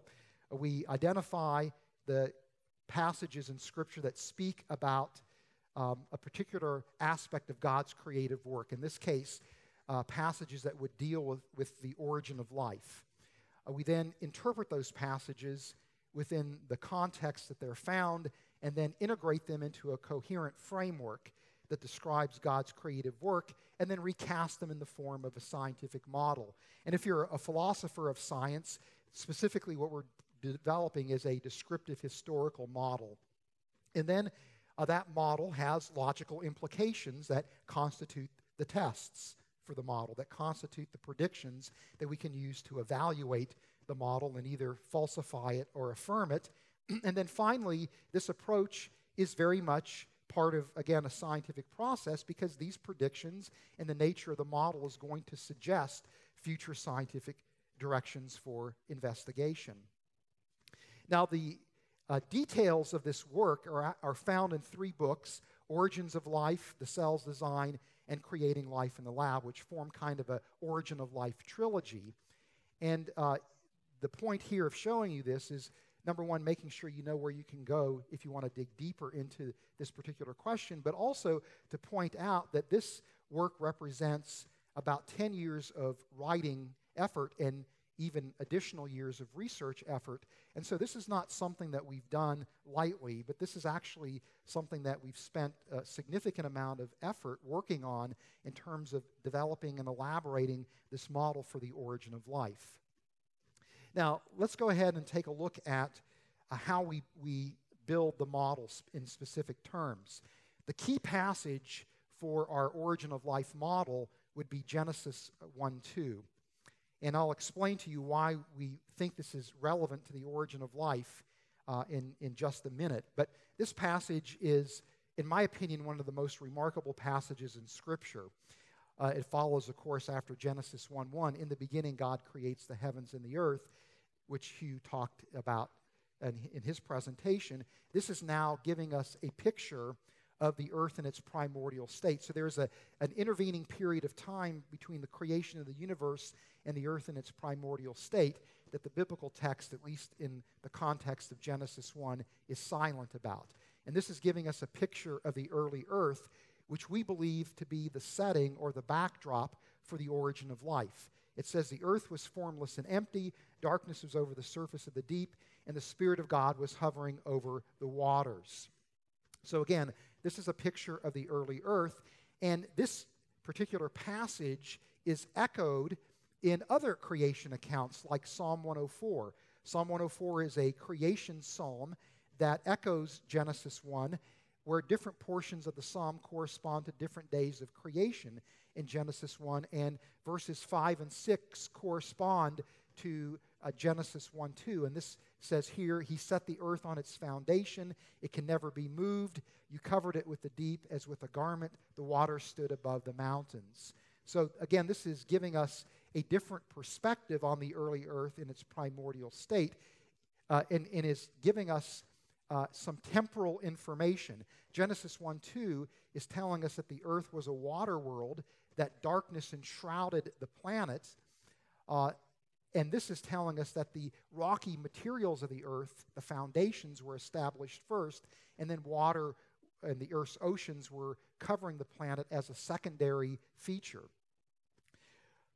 Job 38 is another creation account, actually Job 38 through 41, that again corresponds to Genesis 1. And this particular portion that we're going to look at, verses 4 through 11, are in reference to the early earth, but is giving us information about the source of the darkness on the planet's surface. Where were you when I laid the earth's foundation? Tell me if you understand. Who marked off its dimensions? Surely you know. Who stretched a measuring line across it? On what were its footings set? Or who laid its cornerstone while the morning stars sang together and all the angels shouted for joy? Who shut up the sea behind doors when it burst forth from the womb? When I made the clouds its garment and wrapped it in a thick darkness, when I fixed limits for it and set its doors and bars in place, when I said, this far you may come and no further, here's where your proud waves halt. So these are the passages in Scripture that we would point to give us an understanding of, again, the setting or the backdrop for the origin of life. And this is giving us a depiction of the earth in its primordial state. So what can we conclude from this? Well, as Hugh will talk about more tomorrow, the frame of reference for these passages would be as if you were a hypothetical observer residing on the surface of the earth, because the Spirit of God is hovering over the waters. So as a hypothetical observer on the surface of the earth, you would see darkness everywhere, and based on Job 38, verses 4 through 11, we would understand that darkness to be caused by cloud cover, by a thick atmosphere. We would also understand from Psalm 104 that the rocky material was formed first, and then the oceans became permanent features in a secondary sense. And of course, the earth is a water world based on Psalm 104 as well as Genesis 1:2. Now, in Genesis 1:2, it tells us that the earth is formless and empty. And this is a very difficult phrase to translate from Hebrew into English. In Hebrew, it's tohu vabohu, and this phrase carries with it the connotation of desolation. For example, in Deuteronomy 32, that expression is translated as howling waste. In Jeremiah 4 and Isaiah 45, it's translated as an uninhabited wasteland. And the Hebrew scholar Victor Hamilton, in his commentary on Genesis, translates that expression this way: the earth, it was a desert and it was a wasteland. And so this is telling us that in addition to being a water world where there was darkness everywhere, the earth in its early state was a hostile environment, a harsh, hostile environment. Now, how do we get the origin of life out of Genesis 1:2? I don't think the passage is directly making a statement about God creating the origin of life, but it's really an implication or an inference that we're drawing from the text. And the key phrase here would be the Spirit of God hovering over the waters. And in the original Hebrew, the word that's translated as hovering, rahap, is only used one other time, and that's in Deuteronomy 32, verses 9 through 12. Deuteronomy 32 is called the Song of Moses. This is a passage that's describing a psalm that Moses wrote in celebration of the fact that Israel is about to go into the Promised Land. And so Moses is remembering all of the things that God has done for the nation of Israel. And here he's talking about the nation of Israel wandering through the desert and God being there to protect the nation of Israel in a harsh, hostile environment. The Lord's portion is his people, Jacob his allotted inheritance. In a desert land, he found him in a barren and howling waste. There's that expression, tohu wabohu. He shielded him and cared for him, like an eagle that stirs up its nest and hovers over its young, that spreads its wings to catch them and carries them on its pinions. The Lord alone led him. No foreign god was with him. When Moses wrote these words, most biblical commentators will tell you that he had Genesis 1:2 in mind, that it's the same imagery, and that this is indicating that in Genesis 1:2, when the Spirit of God is hovering over the waters, that there is something special that the Spirit of God is protecting, that the Spirit of God is guarding. And so we propose that maybe this very well may be the seeds of life or the very first life on the earth, and therefore it would be in reference to an origin of life event. So from that, we can develop a set of predictions. And these are just a few broad brush predictions that flow from this analysis. The first is that life should appear early in Earth's history if you're looking at Earth in a primordial state. That life should appear under hostile conditions. And that we would argue that life should appear suddenly. If it's an act of creation, then you'd expect it to appear suddenly. And then finally, we would argue that life in its minimal form should be biochemically complex and should show evidence for design. These two predictions don't follow out of Genesis 1:2, but again are reasonable predictions that one would make if you're adopting a design framework. Okay, now let's turn our attention to the scientific record. And let's take a look at the conditions of the early Earth, which again are the backdrop or the setting for the origin of life and are described in Genesis 1:2 and Psalm 104 and Job 38. Well, the first thing is that when the earth forms, if you were a hypothetical observer on the surface of the earth, it really would be a planet of darkness, enshrouded in darkness, because of, number one, the thick primordial atmosphere of the earth, but also the interplanetary debris, which would prevent sunlight from reaching the surface of the earth. So Genesis 1:2 is correct on that account. In addition to that, when we look at the history of the early earth, we recognize it as a harsh, hostile environment where initially you would have had only rocky material defining the planet. There wouldn't be any kind of oceans or water on the surface of the planet because of the extreme heat on the surface of the planet where it was a molten planet. in part because of the gravitational energy that would be liberated when the planetesimals accrete to form the planet. There's also high level of radioactive isotopes. That radioactive decay would liberate heat that, again, would keep the planet in a molten state. And the Earth was experiencing impactors. And there are 4 stages to the impact history of Earth. The first would be the moon-forming impact, where an object about the size of Mars hits the Earth and spews debris into the orbit of the Earth that coalesces to form the moon. Then after that, you would have basically a phase of asteroidal and cometary impacts that go from about, again, 4.5 billion years to about 4 billion years, where the frequency and the size of the impactors would gradually tail off. Then there is a late heavy bombardment at about 3.9 billion years ago, where a gravitational perturbation in the solar system causes a second wave of asteroids and comets to pummel the Earth. And then there's going to be an impact tail as those impactors decrease in size and frequency. So that's the impact history, but clearly the Earth is, again, a harsh, hostile environment, and through most of this window of time, it's hard to envision there being water on the surface of the Earth, at least as a permanent feature. And it's really not until after the late heavy bombardment concludes that oceans can become a permanent feature on the planet. Now, nobody really knows where the water comes from, by the way. The latest idea is that it may very well represent outgassing from the planetesimals, although there's still this idea that cometary delivery is responsible for the water. Nevertheless, the oceans are, again, a permanent feature on the planet, but a secondary feature after the rocky material forms, which again is an accurate depiction presented in the biblical texts. Okay, and then finally, one point just to be complete, and that is that there is a changing view for when oceans became a permanent feature on the Earth. There are these zircon crystals that have been uncovered in rocks that date at 3.8 billion years in age, but these crystals actually date themselves to between 4.2 and 4.4 billion years.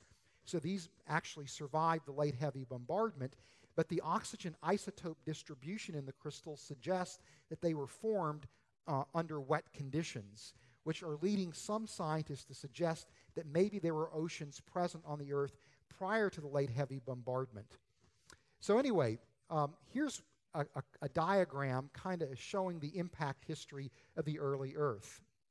And you can see that, again, there's the moon-forming impact, and then you have this decreasing wave of impactors. Maybe there was a cool Earth with oceans. There's a late heavy bombardment that takes place. So again, this is giving us a picture of the Earth consistent with Genesis 1:2 in that it was a harsh, hostile environment. Now, what's actually remarkable is the fact that this is where the evidence indicates that life first appears on the planet at about 3.8 billion years ago. So as the Earth is exiting the late heavy bombardment under these harsh, hostile conditions, we see evidence that life appears, again, on Earth very early in its history under hostile conditions, which is counterintuitive. This is a prediction made by our model, but this is actually counterintuitive. You would not think that life should be able to exist. Now, if life appears immediately after the late heavy bombardment, and many people think the late heavy bombardment was a sterilization event, meaning that if there was any life present on the Earth, it would have been obliterated through the late heavy bombardment. And as a result of that, you really need to think about the origin of life process beginning, the t equals 0, at about 3.8 billion years ago, which means life seems to emerge virtually instantaneously on the Earth under harsh, hostile conditions. Now, what is the evidence for life appearing that early in Earth's history? Well, it's found in rock formations in western Greenland, where we have a number of different geochemical markers that indicate that there was biological activity on the planet. And these markers suggest the possibility that these very first life forms were capable of engaging in photosynthetic activity, which is rather astonishing because photosynthesis is one of the most complex metabolic processes that we are aware of. So these would be likely microorganisms, bacteria and archaea, but they would have already possessed the capability of complex metabolism very, very early on. In addition to that evidence, we have also geochemical evidence in rock formations that date in the 3.2 to 3.5 billion year range found in Western Australia and in South Africa. And these are also geochemical markers that, again, are suggestive of biological activity. But in addition to that, in these particular rock formations, which have escaped metamorphosis, we actually see fossil evidence that is preserved. And this is in the form of macroscopic fossils like stromatolites and microbial mats, which are, again, structures produced by microorganisms. And these structures are produced by complex ecosystems of microbes. So this is implying, again, an ecological complexity on the early Earth. We also have evidence for microfossils, fossilized bacteria, as well as what are called microtubules, which are structures that are produced by bacteria that are capable of eating rocks, basically, rock-eating microbes. This is what Niles Aldrich has said with regard to the discovery of life appearing that early in Earth's history.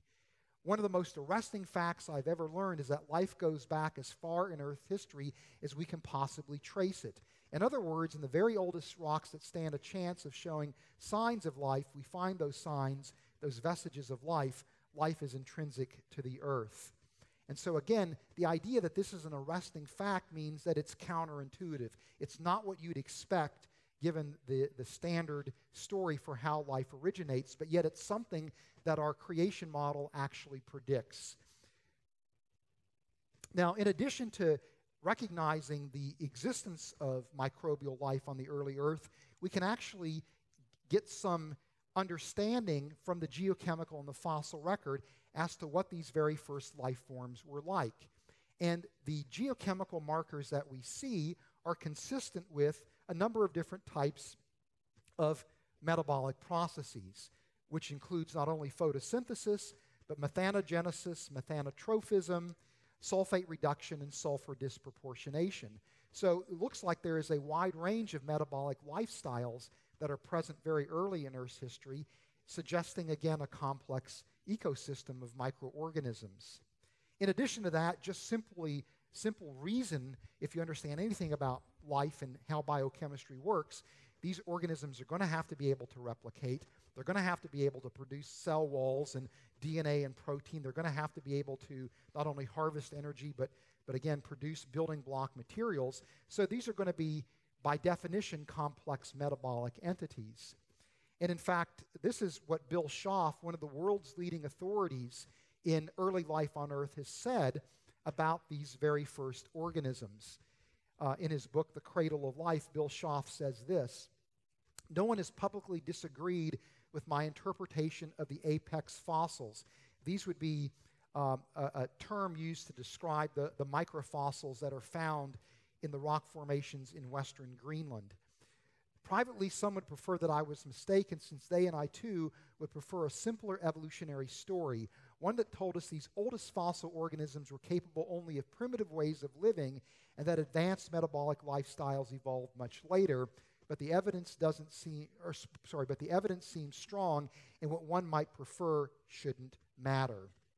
So again, this is a counterintuitive discovery, but it's something that our model predicts. Now, there's another way that we can get at what the chemical complexity of these very first life forms are like, and that is by actually turning our attention to an area of biochemistry known as genomics.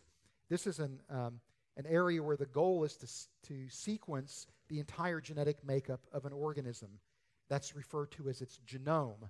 And it turns out that genome size is actually a very nice proxy for chemical complexity of an organism, for its biochemical complexity. And the reason is because the genomes contain the information needed to make molecules that are known as proteins. And proteins are the workhorse molecules of life. They're responsible for carrying out every activity that's taking place inside the cell that's necessary for life. And so if you know what proteins are present and how many different types of proteins are, you have a good understanding of the organism's biology, but you also have a good understanding of its complexity. And so you can measure genome size in the form of gene numbers, or the number of gene products. And the idea here is that within DNA, there are regions of the DNA that harbor the information needed to make specific protein chains. And those regions are called genes. So the number of gene products, or the number of genes, corresponds roughly to the number of proteins. And that, again, gives you an estimate of complexity. And so in recent years, the genomes of microorganisms have been sequenced almost on a routine basis now. And if you just simply survey the database of microbial genomes and look for the smallest genome sizes that you can find, for example, for extremophiles, these are microorganisms that can live under very harsh conditions that many people think are representatives for what the very first microorganisms on Earth looked like. You see that that survey indicates that the minimum genome size is approximately about 1,500 gene products in size. This would be for an organism that could live independently in its environment.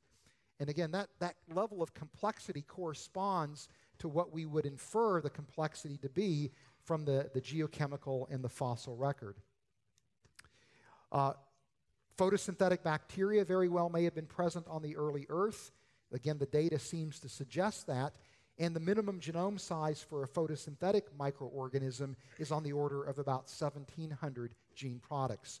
So the nice thing is that the work in genomics seems to affirm what we could infer from the geochemical and the fossil record about the complexity of the earliest life on Earth. That is, this life seems to be intrinsically complex, and that to have organisms that can exist as freestanding organisms, they must, again, have a fairly high level of biochemical complexity. So what we've set up to this point is that life seems to appear early in Earth's history. It looks as if it appears rapidly or suddenly. It appears under hostile conditions, and that the first life on Earth, though it's microbial life, is biochemically complex. Some of these observations are counterintuitive. And when we look at these observations in light of our predictions, what we see is that the data seems to line up remarkably well.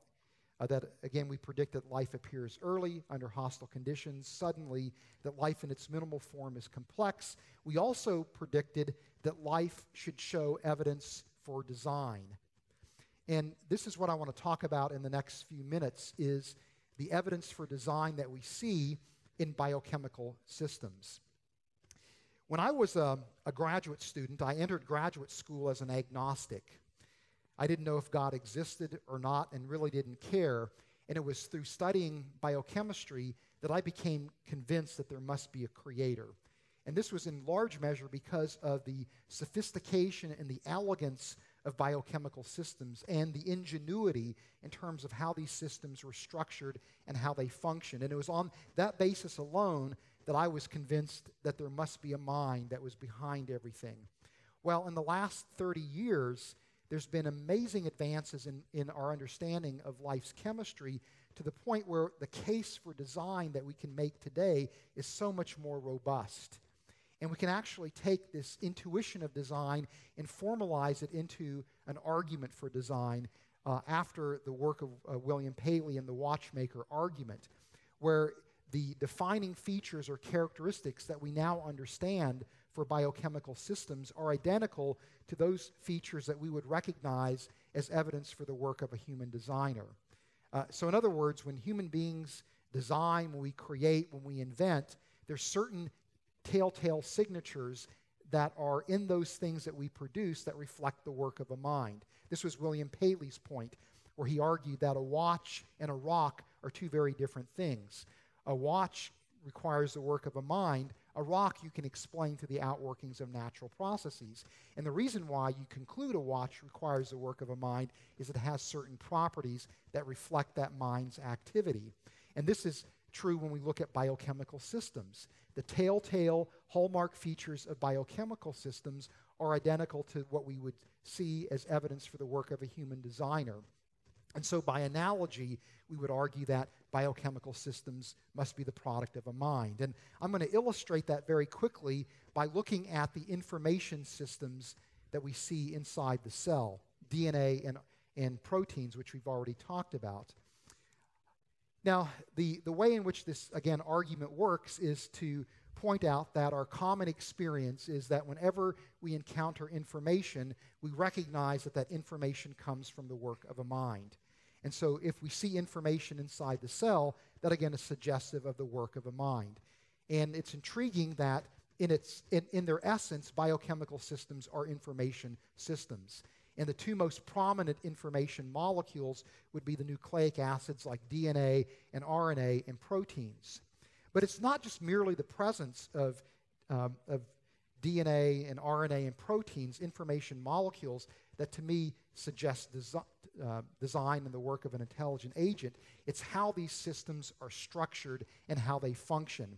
Let me just give one example that to me is rather mind-boggling, and that is this recognition in the last few years on the part of both biochemists and computer scientists that the protein machinery that manipulates DNA is literally functioning in the same way that a computer system functions fundamentally.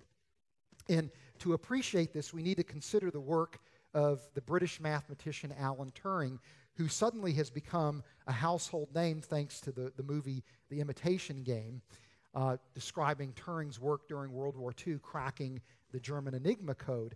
But Turing cracked the code by building the very first computer system that was based on theoretical work that he did prior to World War II, where he laid out the foundations theoretically for how computer systems should function. And this is organized around what are called Turing machines, which are rather simple machines that consist of an input and output in a finite control. And here's a cartoon showing a Turing machine where the input is just a string of data that goes into this machine that can alter that data in an algorithmic manner according to a set of rules to produce an output string of data. And the finite control can only do very limited alterations of the data, but Turing's genius was to realize that the output of one machine could become the input of another machine. And so if you string together these Turing machines that can only perform simple operations, but again, string them together in different ways, you can perform complex computations. And that's, again, the theoretical foundation for how computer systems function. Well, it turns out that, again, the machinery that manipulates DNA are literally Turing machines. The enzymes that manipulate DNA in processes like DNA replication or transcription are literally Turing machines, where the DNA strand, which harbors information, are both the input and the output strands. And again, the enzymes are Turing machines. And so this is a cartoon showing the process of DNA replication, where the DNA double helix is replicated into two daughter helices. And the diagram shows donuts and balls and blobs. Those are representations of the enzymes that are manipulating the DNA. But these, again, are taking that DNA, altering that information, producing an output that another enzyme will come along and, again, use as input, alter it, and produce an output. And when you combine the operation of multiple enzymes that only can do very limited changes to the DNA, you can actually perform rather complex processes like DNA replication. So again, this is really mind-boggling, but again, it highlights the fact that these systems have this appearance of design.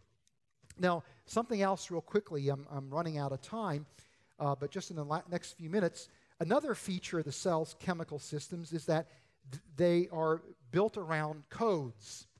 And again, our experience is that codes come from the work of a mind. And the heart of the cell's information systems are the heart of the cell's information systems is the genetic code, which is a set of rules that decodes the information in DNA so that the cell's machinery can now produce another set of information molecules known as proteins. And these rules are not haphazard, accidental rules. They have a very elegant structure to them that produces an optimized code with respect to error minimization. And a few years ago, researchers actually generated random genetic codes and compared them to the one found in nature, and showed that the one in nature is a statistical outlier. It has this extreme level of optimization, which in and of itself suggests design. Simon Conway Morris, in his book Life's Origin, said this: "The genetic code found in nature displays eerie perfection and startling evidence of optimization." And so again, when we look at the nature of biochemical systems, and specifically the fact that these are information systems, we see what I think to be very compelling evidence that these systems are the work of a mind. And this, of course, is in line with the prediction that our creation model makes. So anyway, I'm going to go ahead and stop there and turn the floor back over to you, Corey. Thank you very much.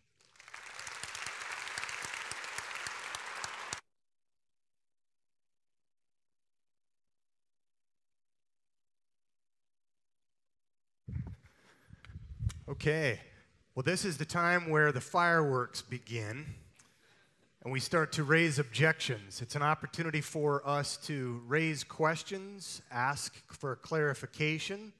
We want to line up Q&A opportunities right here by that microphone and over here by this microphone. We will continue to go back and forth, taking turns. The rules are simple, though. We want it to progress fairly quickly. And so what we want to do is just have you line up at the microphone, ask your question. Don't make it a statement or a lecture or anything like that. We'll let you sit there for a minute if there needs to be clarification or something like that. So why don't we have our scholars come back up, and we will sit at the table for a panel. You can ask questions to either of them, and we'll go from there. And if your buns are hurting just a little bit, stand up and shake it for just 1 second. We'll take 30 seconds, and then we will get started.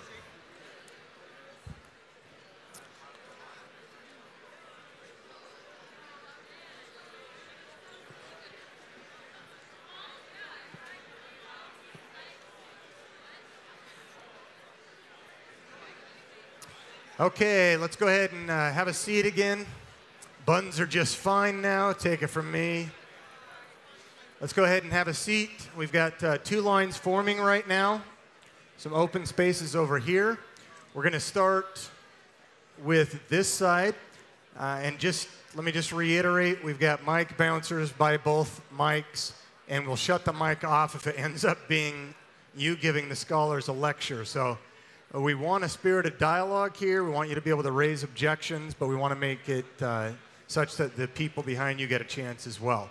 So let's go ahead and just start over here. If we can have the audience be quiet now, we would appreciate that so we can get going on our Q&A session. Okay? Shh, thank you. Yeah, check. My name's Roy Christian, and just found out about this symposium about 3 weeks ago in Indianapolis from a friend, and actually started reading one of your books and kind of understand how you look at things instead of days like they talk about in Genesis, but more in eras. And one thing that you make clear is that it's a very delicate balance and design, and what is top of mind in both the news and on my mind is whole global warming and how, it could disrupt this, fine balance of design. And I'd like to, just hear your comments on that. Because one of the things you state in your book is that, during this era, through past evolution, we have, all the organic fuels, fossil fuels available for us. But to me, that's also could lead to our demise. Okay, good question. We're currently in a very delicate balance. The last 2.5 million years, we've had an ice age cycle where we're delicately balanced between no ice and ice, and we go from 10 to 25% ice coverage. And we've noticed in previous ice age cycles is whenever the temperature rises to about 4 degrees centigrade above where it is now, you get a very rapid drop of temperature by about 12 degrees centigrade, which pushes us into the next ice age. And yes, the planet is warming, so there's concern that this could upset the climate stability that we've had for the past 9,000 years. One thing I'll tell you is this. Over the entire history of the Earth, we've only had one episode of exceptional climate stability, and that's the last 9,000 years. We should not take that for granted. Now, in my book, Hidden Treasures in the Book of Job, I make the point that the Bible tells us that God has put humanity in charge of the planet's resources to manage it for the benefit of all life. And it actually gives us some instructions on how to manage it for the benefit of all life. But encourages us that when we face ecological crises, in advance, God has designed the earth and its life so we can find solutions that are optimally ethical and at the same time optimally economic. And so what I suggest in that book is that there are multiple solutions whereby we can cool the climate and keep the stability that we've had for the past 9,000 years and at the same time boost the world economy.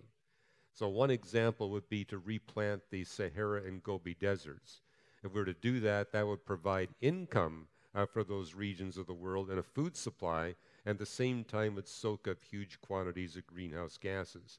And there's actually two other examples similar to that that you find in the book of Job and what I describe in detail in Hidden Treasures in the book of Job. So there are win-win solutions. Thank you.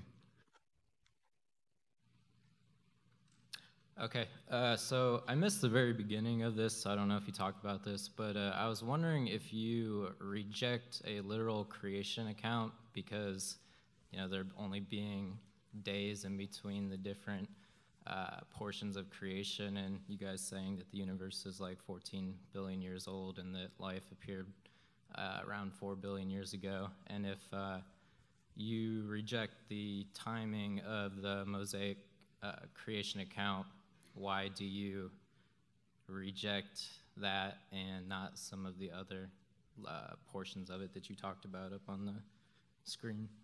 Okay, good question. We'll be addressing that in much more detail tomorrow morning, but both Fuz and I here are very comfortable signing a doctrinal statement that we believe that God created in 6 literal days, as Genesis 1 teaches. But the Hebrew word yom that's translated as day has 4 different literal definitions, 3 of which are used in the creation text in Genesis 1. So for example, in creation day 1, it contrasts days and nights. That refers to the literal definition of yom as the daylight hours. On creation day 5, it contrasts seasons, days, and years, which was referring to the 24-hour period.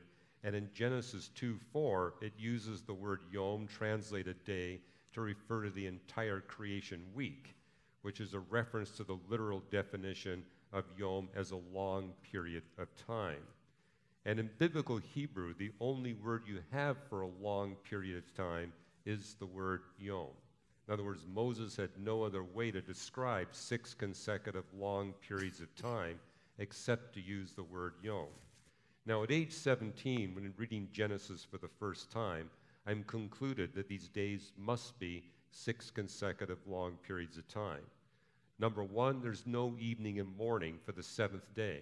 You have a beginning and an ending to each of the first 6 days, but there is no closure on the 7th day.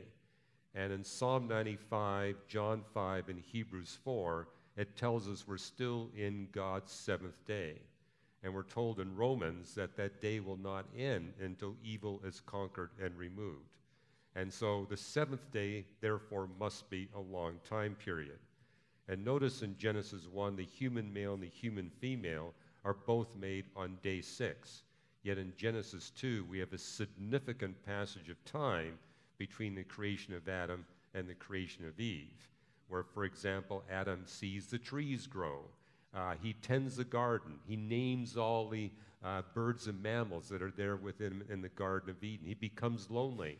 And when he finally is introduced to Eve, what you see in the Hebrew coming out of his mouth is the word hapa'am, at long last.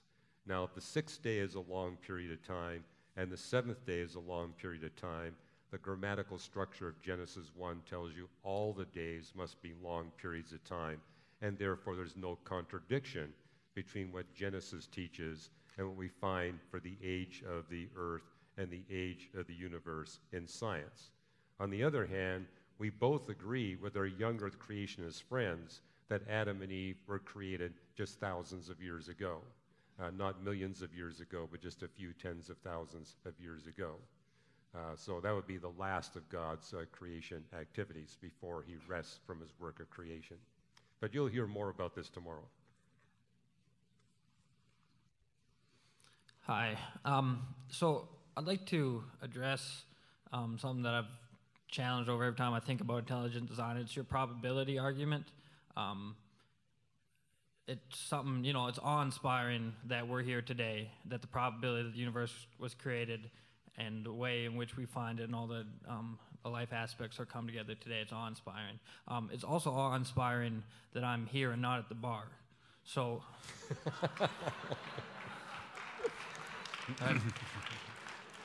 But that's to say that I could have calculated the probability of coming here today, but the fact is that I came, right?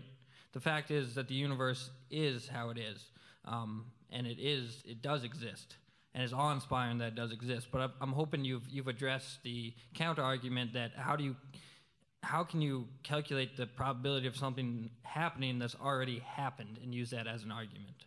Yeah, this is where philosophy is a big help, and I know there's a number of philosophers here in the room.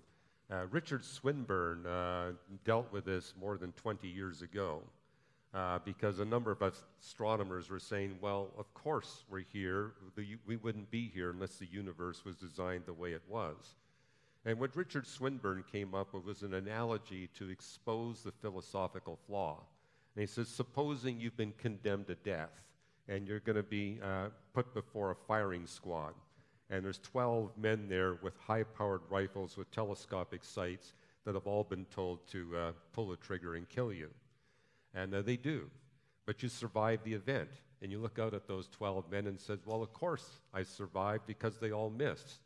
Richard Swinburne's point was the only way that you could have survived is if those 12 men purposed that you would miss or that you would live, and they purposely pointed their guns away from your heart, or somebody put blanks in their guns.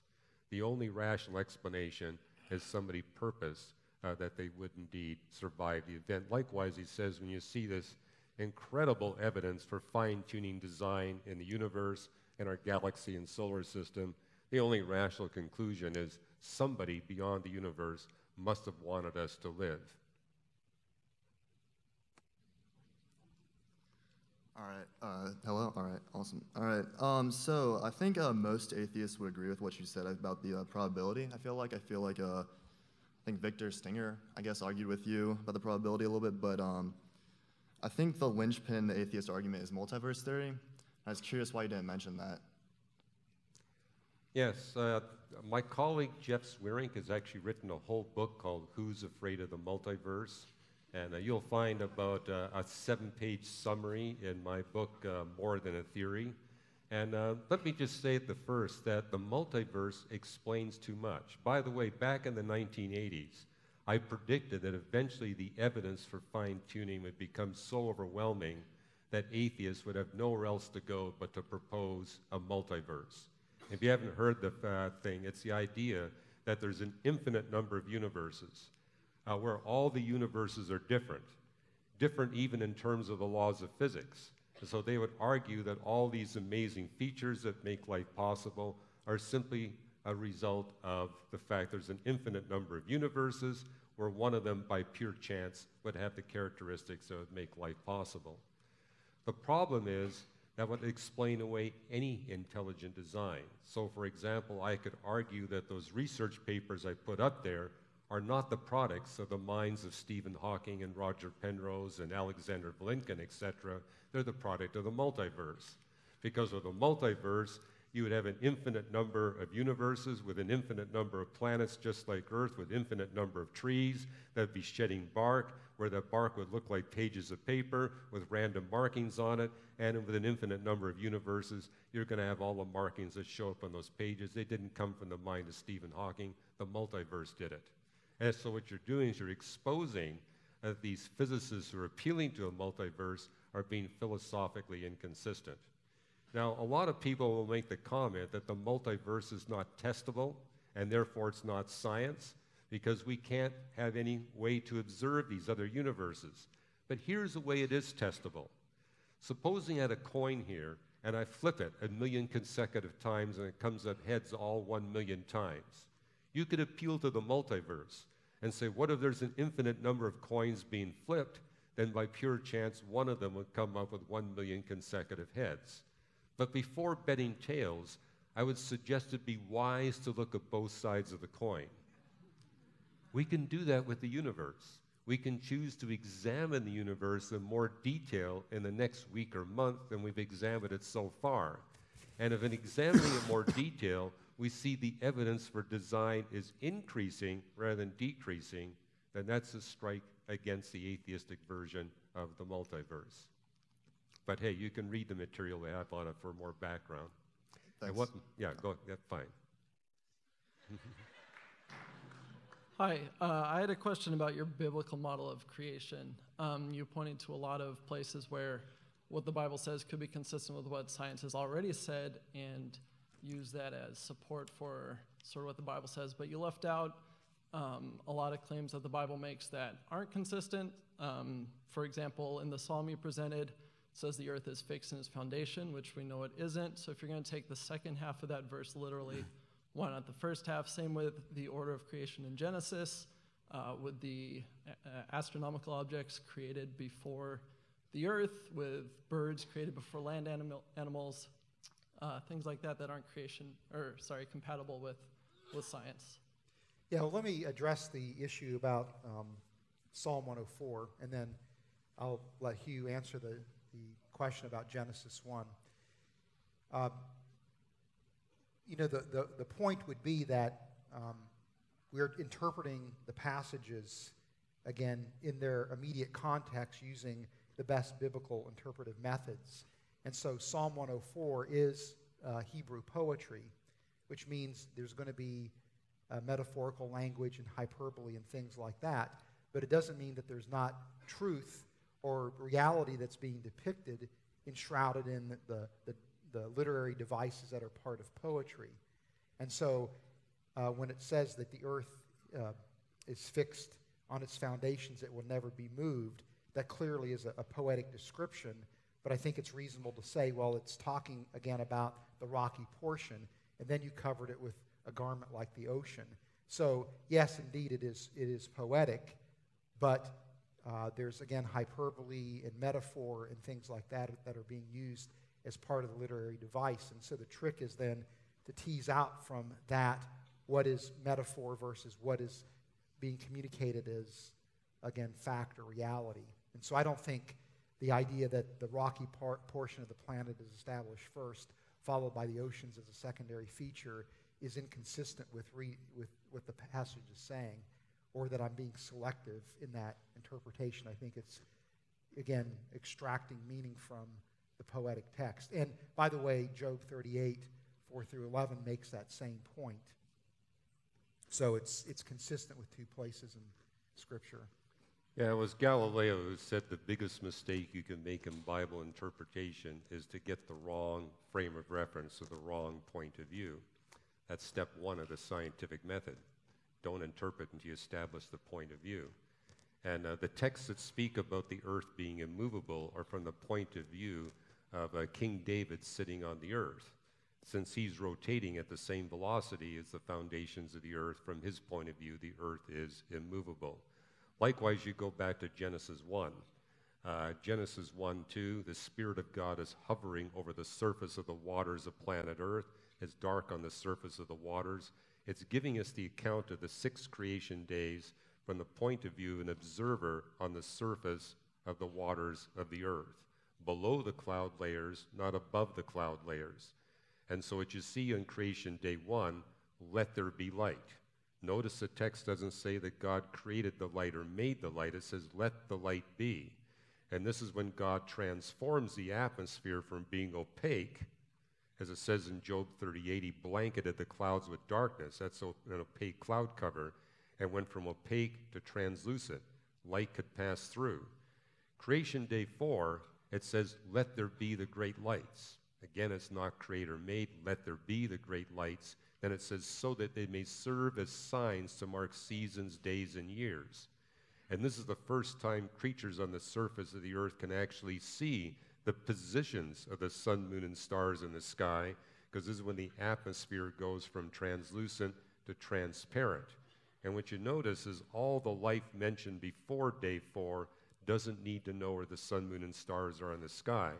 But all the life mentioned after day 4 is sufficiently complex that they need that information in order to regulate their biological clocks. And so the text is not saying the sun, moon, and stars were made on the 4th day. And likewise, when you look at the order of events, it's important to recognize that we now have evidence that land plants indeed predate the sea animals. We got both fossil evidence and isotopic evidence that establish that. And when it says sea mammals relative to land mammals, recognize that in creation day 5, it's talking about sea mammals generically, but in creation day 6, it doesn't even address land mammals generically. Instead, it jumps ahead to 3 specialized subcategories of land mammals, the late created ones that were most crucial for launching human civilization, something that the book of Job gives 2 whole chapters to addressing in detail what kinds of land mammals are being addressed. I'll talk about this tomorrow in more detail, but the bottom line is what we see recorded in the biblical creation text is perfectly in sync with the established fossil record. Can I ask one follow-up question? Sure. What predictive capabilities does your creation model have? If you can make it consistent with what science has already created that or discovered, that's fine, but what can it present that just looking at the universe without the Bible can't do? In other words, what you're asking is what would we predict the Bible to predict, say, for the future? Sure. In other or words, about string theory or something we don't understand already.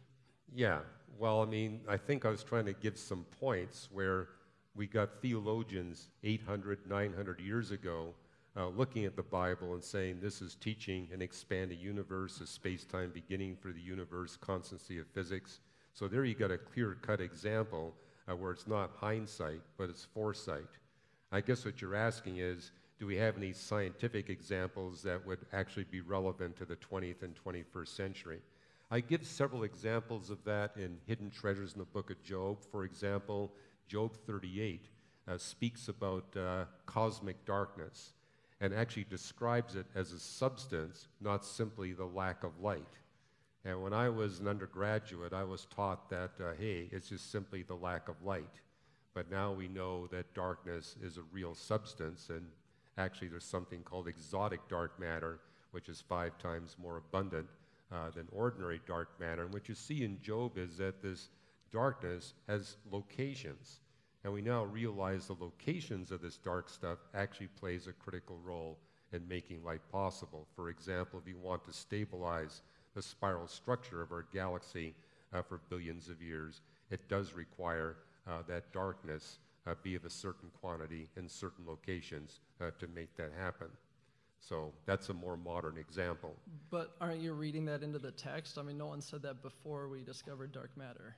Well, I would agree. Isn't that just, making them consistent again? Again, I would take you back to the broad examples of Genesis 1, which is predicting the order of life on planet Earth. That was written thousands of years ago, long before we discovered it. I mean, I'll give you a more recent example.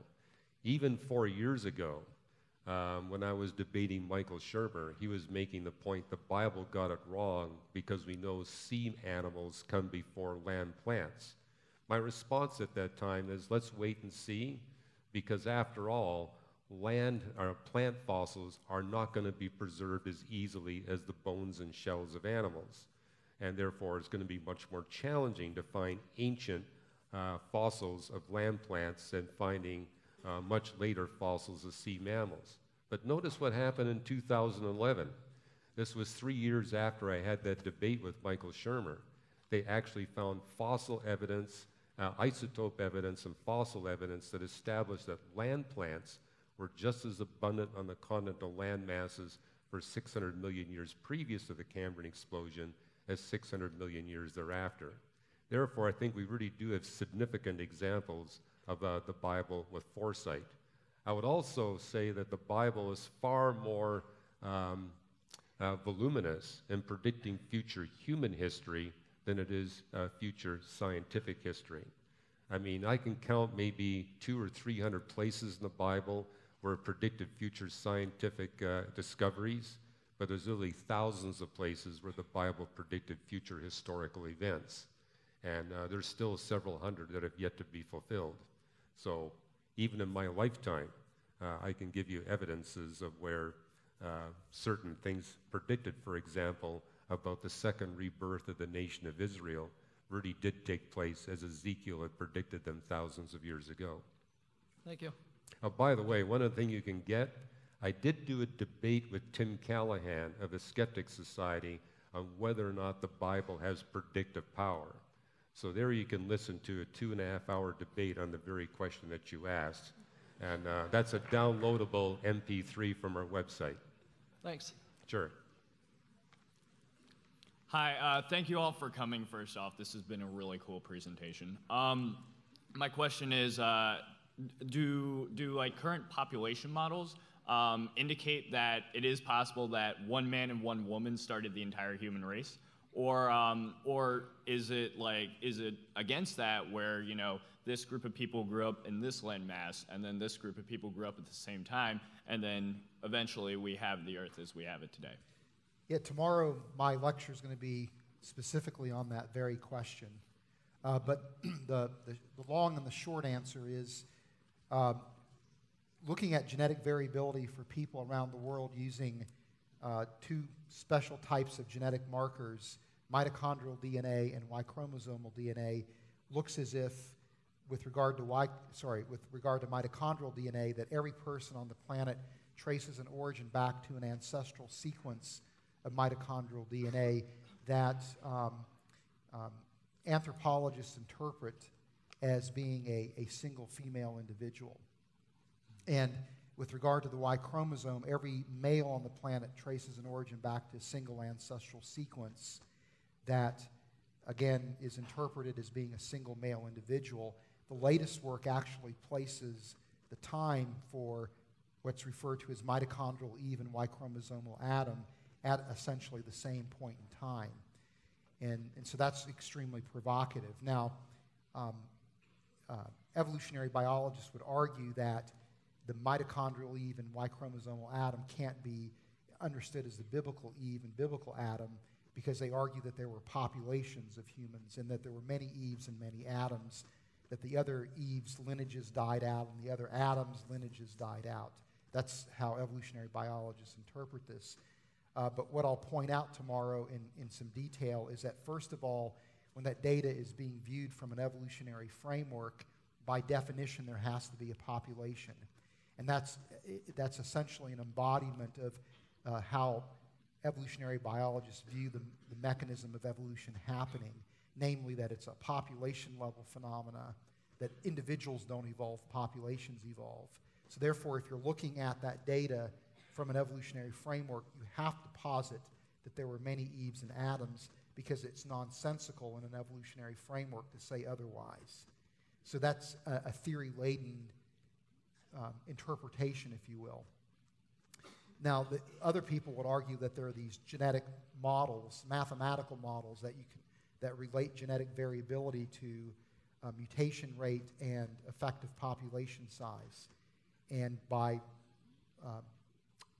manipulating those equations, you can estimate population size from variability in mutation rate.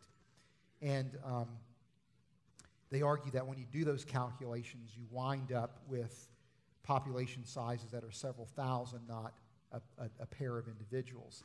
And I'll go into some detail about this tomorrow, but the fact of the matter is that those mathematical models have never been validated as actually performing with accuracy. And when we look at conservation biology, where people are attempting to actually validate those mathematical models, they're discovering that the models aren't performing, and they're even questioning whether those relationships, which are kind of standard fare in a population genetics course, they're questioning whether or not those equations are even valid or those relationships are valid, meaning that nobody can really show that there wasn't a primordial pair, that there was a population with any kind of genuine rigor or genuinely valid methods. And so given that there is these individual sequences that go back to individual males and an individual male and an individual female, says to me that there's credibility to the biblical account of human origins. But we'll go into a lot of detail on that tomorrow. Okay. Thank you very much. I hope that you will pardon my accent, but I really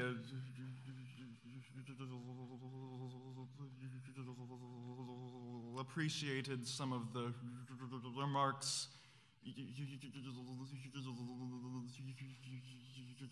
made about the importance of establishing a reference point from which to posit an interpretation, and about the need for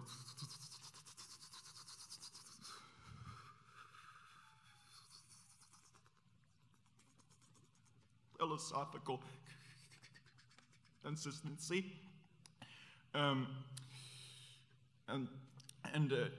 Just in the past few years in my life, I have become very much aware of the importance of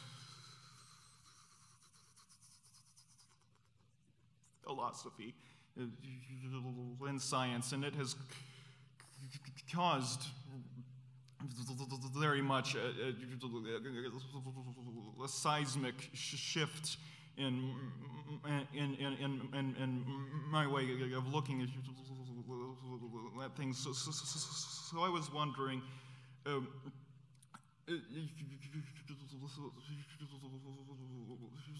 how would you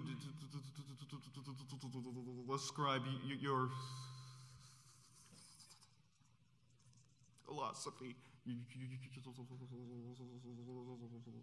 of science?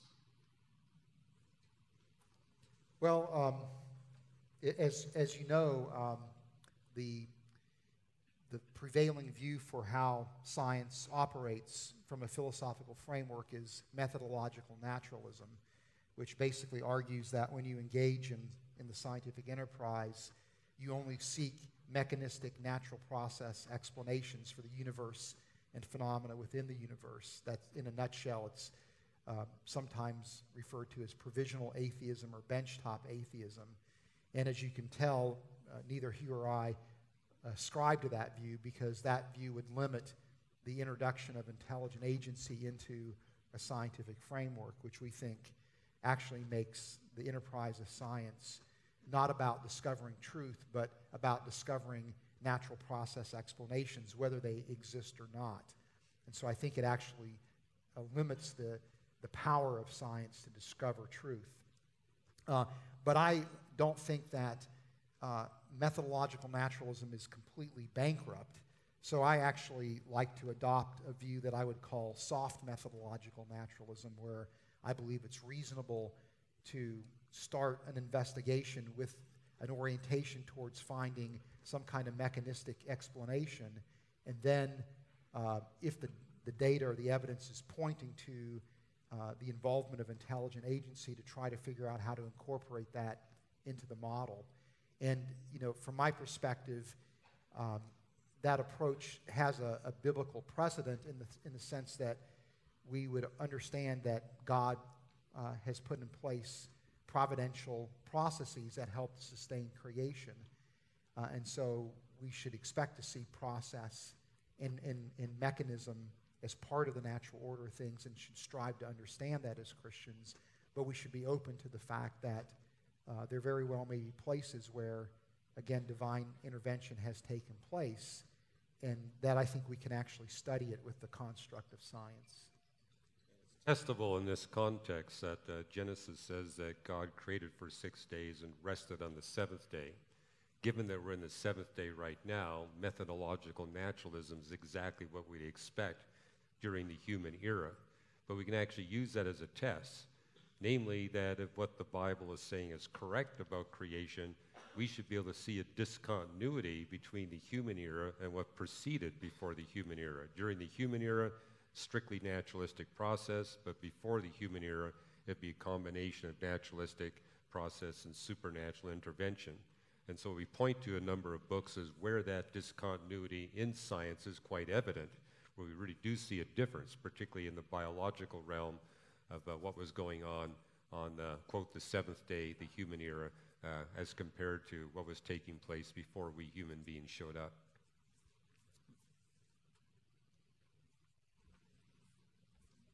Hey, I'm sorry. You made a strong argument about the necessity of a designer because of the nature of dark energy. I was very curious to find out that Professor Susskind, one of the authors of this journal and paper that you talked about, is currently interested in looking at the universe from this holographic, well, the principle is called the holographic principle, and I'm sure that you've heard about it. So I'm just curious if you think this is something that merits attention, or how you discuss this. Well, Susskind is a theoretical physicist that loves to be controversial, and a lot of his atheist friends have been quite critical of some of his ideas, but he loves to speculate. And I think we need to permit these theoretical physicists to speculate. In fact, there's a journal called Physics Letter B, and it's a journal basically devoted for theoretical physicists to engage in fairly wild speculations. I'm in favor of that because often, for example, they develop mathematical formulations that actually have application completely outside their speculation. And if it wasn't for us giving them the freedom to speculate, then we would never have those mathematical developments. So I'm all in favor of it, even though it may have no bearing in reality. And I think Leonard, for example, is quite willing to admit that some of his speculations have no possible bearing in reality, but they're fun. And so they engage in it, and hey, you know, Hollywood needs new scripts anyway, so let's go for it. Thank you. Hi. First, thank you for your wonderful and inspiring presentation. I will summarize Dr. Ross' presentation as God's evidence. God's evidence for the design of the universe, the galaxy, and Dr. Rana's presentation as evidence of the design of life. But my question is not to question the design of the universe or the life. So I was questioning what do you think the purpose of the design? Because we think for every design, we human beings, it should have purpose. If you design a watch, you'll be to keep track of the time. Is this design for the benefit of the life? But for me, I was thinking that life on Earth, every species on the planet would go extinction one time. So what's the purpose of this design? Yeah, that's a very good question, because if this design is real, it begs the question, why? Yeah. Why the design? What purpose does it have? One thing you'll see in the book of Job and Psalm 104 in particular, is that all the life that God has been creating over the past 3.8 billion years, all the geological processes that he's been manipulating over the past 3 or 4.5 billion years, is designed to make a home for humanity. So it seems like we're the epitome or the focus of all the design. But that raises another question. Why does God want human beings? Why does he want us to be able to develop global high technology civilization? So it's a question that I raise in this book, why the universe is the way it is, making the point that what distinguishes Christianity from all the other religions of the world, it's a two-creation model. What I notice in the other religions is that it's a one creation, where God creates a paradise for humanity. And what's interesting is all these religions claim that we lost paradise and that God or gods are on a mission to bring us back to paradise. What I found in the Bible was a different story. God is not intending to bring us back to paradise.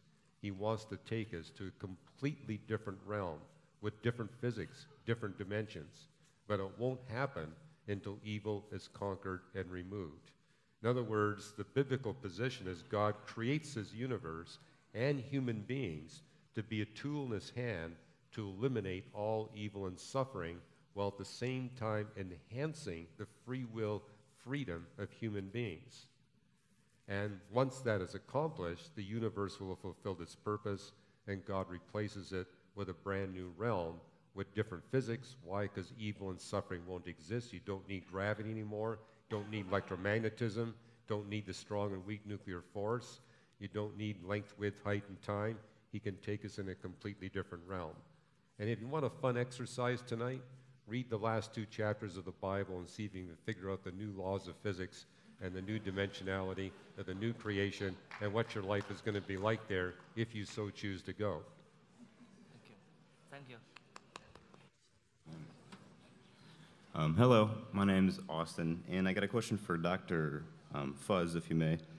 You described in one of your very first slides in Genesis 1:2 that you believe the Spirit of God was hovering over the waters and could have been protecting seeds in the land. But a translation of the word for Spirit of God here is actually, it's the same word that they use for wind when in the flood story, the wind that draws the waters to overcome the earth. What is your view on the use of wind in this statement? And also, Genesis 1:11 and 2:5 both imply that there were seeds in the land, and God commanded the land to bring forth vegetation from the seeds. So I'm not quite getting, how does that align with your theory of how the earth, was originally in molten form? Where do the seeds come from? How do they get into the picture in general? And what is your specific view on the order of events of creation between the times the earth was formed and the time that God commands the earth to bring forth vegetation? Okay. Yeah, it is true that the Hebrew word ruah can mean wind. It's not uncommon for Hebrew words to have a range of meanings. But if you look at Deuteronomy 32, which I mentioned, it does use the word rahap, which is translated as hovering. The only other time, to my knowledge, in the Old Testament is in Genesis 1:2 and in Deuteronomy 32. And again, there it's talking about the Spirit of God hovering over the nation of Israel. In the context, that's the way to understand how to translate ruah. It's not as a wind, but as a Spirit of God. And so given the similarity in the imagery, that I think it makes sense that you're looking at, again, the Spirit of God, not a wind blowing over the surface of the earth. And, I'll be the first to admit that what we're suggesting here is an inference from the text. It's not something that the text directly states, that there were seeds there. But given that you're looking at the Spirit of God hovering over something very precious to God, which would be the seeds of Jacob, the burgeoning nation of Israel, that there, by, again, comparison, must be something very precious to God that he's protecting under those harsh, hostile conditions. So that's why we would argue that it must be something akin to the seeds of life, or the very first life on earth. So, and if that's the case, then that life would be very different than what is explicitly described in, the third day and the fifth and sixth days of creation. So that's the reasoning there. Now, was there something else that you were asking that am I missing something? Well, I think I know what you're talking about. Creation Day 3, that talks about life on the land. And it uses the word deshe, which is basically a very generic term for plant life, basically any kind of life that engages in photosynthesis. Then it gives 3 examples, and it's not meant to be an exhaustive list. These are 3 kinds of what would apply as deshe. And it mentions seeds and trees and fruit. That's the English translation. If you actually look at the Hebrew words are far more generic than what you see in a typical English translation. But that's something we're going to be addressing tomorrow. And by the way, it's in a lot of detail in this book here, Navigating Genesis. Thank you. Sure. Okay, in the interest of time, we will have the scholars come on up as we close. They'll stay here for 15, 20 more minutes, maybe answering questions at the stage here. But we do encourage you to come back tomorrow as Dr. Ross will be talking about Navigating Genesis, a scientist's perspective, and Dr. Rana, who was Adam, searching for the origin of humanity. Epictetus, the Greek philosopher, said that we've been given 2 ears and 1 mouth for a reason, to listen more. I think oftentimes there is a naturalist secular milieu over the university that makes one think that Christians believe by faith and there is no reason, when in fact I think that it is the most reasonable faith if you'll just give it a chance and have a dialogue. That's what we seek to do through the symposium and other endeavors like this, to generate more light than heat. In fact, those of you who have mentioned Victor Stenger, Dr. Stenger is a bright guy. He was a contributing author in our recent book, Is Faith in God Reasonable? He died just a couple of months ago. He is one of the foremost new atheists, a former philosopher and physicist. Dr. Carlson, Erica Carlson, physics professor, and myself will be co-leading a group on his book, God and Multiverse. If you want to join us for that, if you're a grad student or a faculty member, come talk with us about that. That'll begin in about 2 weeks. Let me mention one other thing. As someone trained in theology and philosophy, with great respect for science, I do appreciate why contemporary scientific evidence has led the eminent agnostic and astronomer who worked at NASA, Robert Jastrow, to say this: "For the scientist who has lived by his faith in the power of reason, and by that I mean reason alone, the story ends like a bad dream. He has scaled the mountains of ignorance. He is about to conquer the highest peak, and as he pulls himself over the final rock, he's greeted by a band of theologians who have been sitting there for centuries." I think science finds its home in a theistic universe rather than an atheistic universe. Thanks for coming tonight. Hope to see you with a dozen or more talks tomorrow. Come on up and join the scholars for some conversation.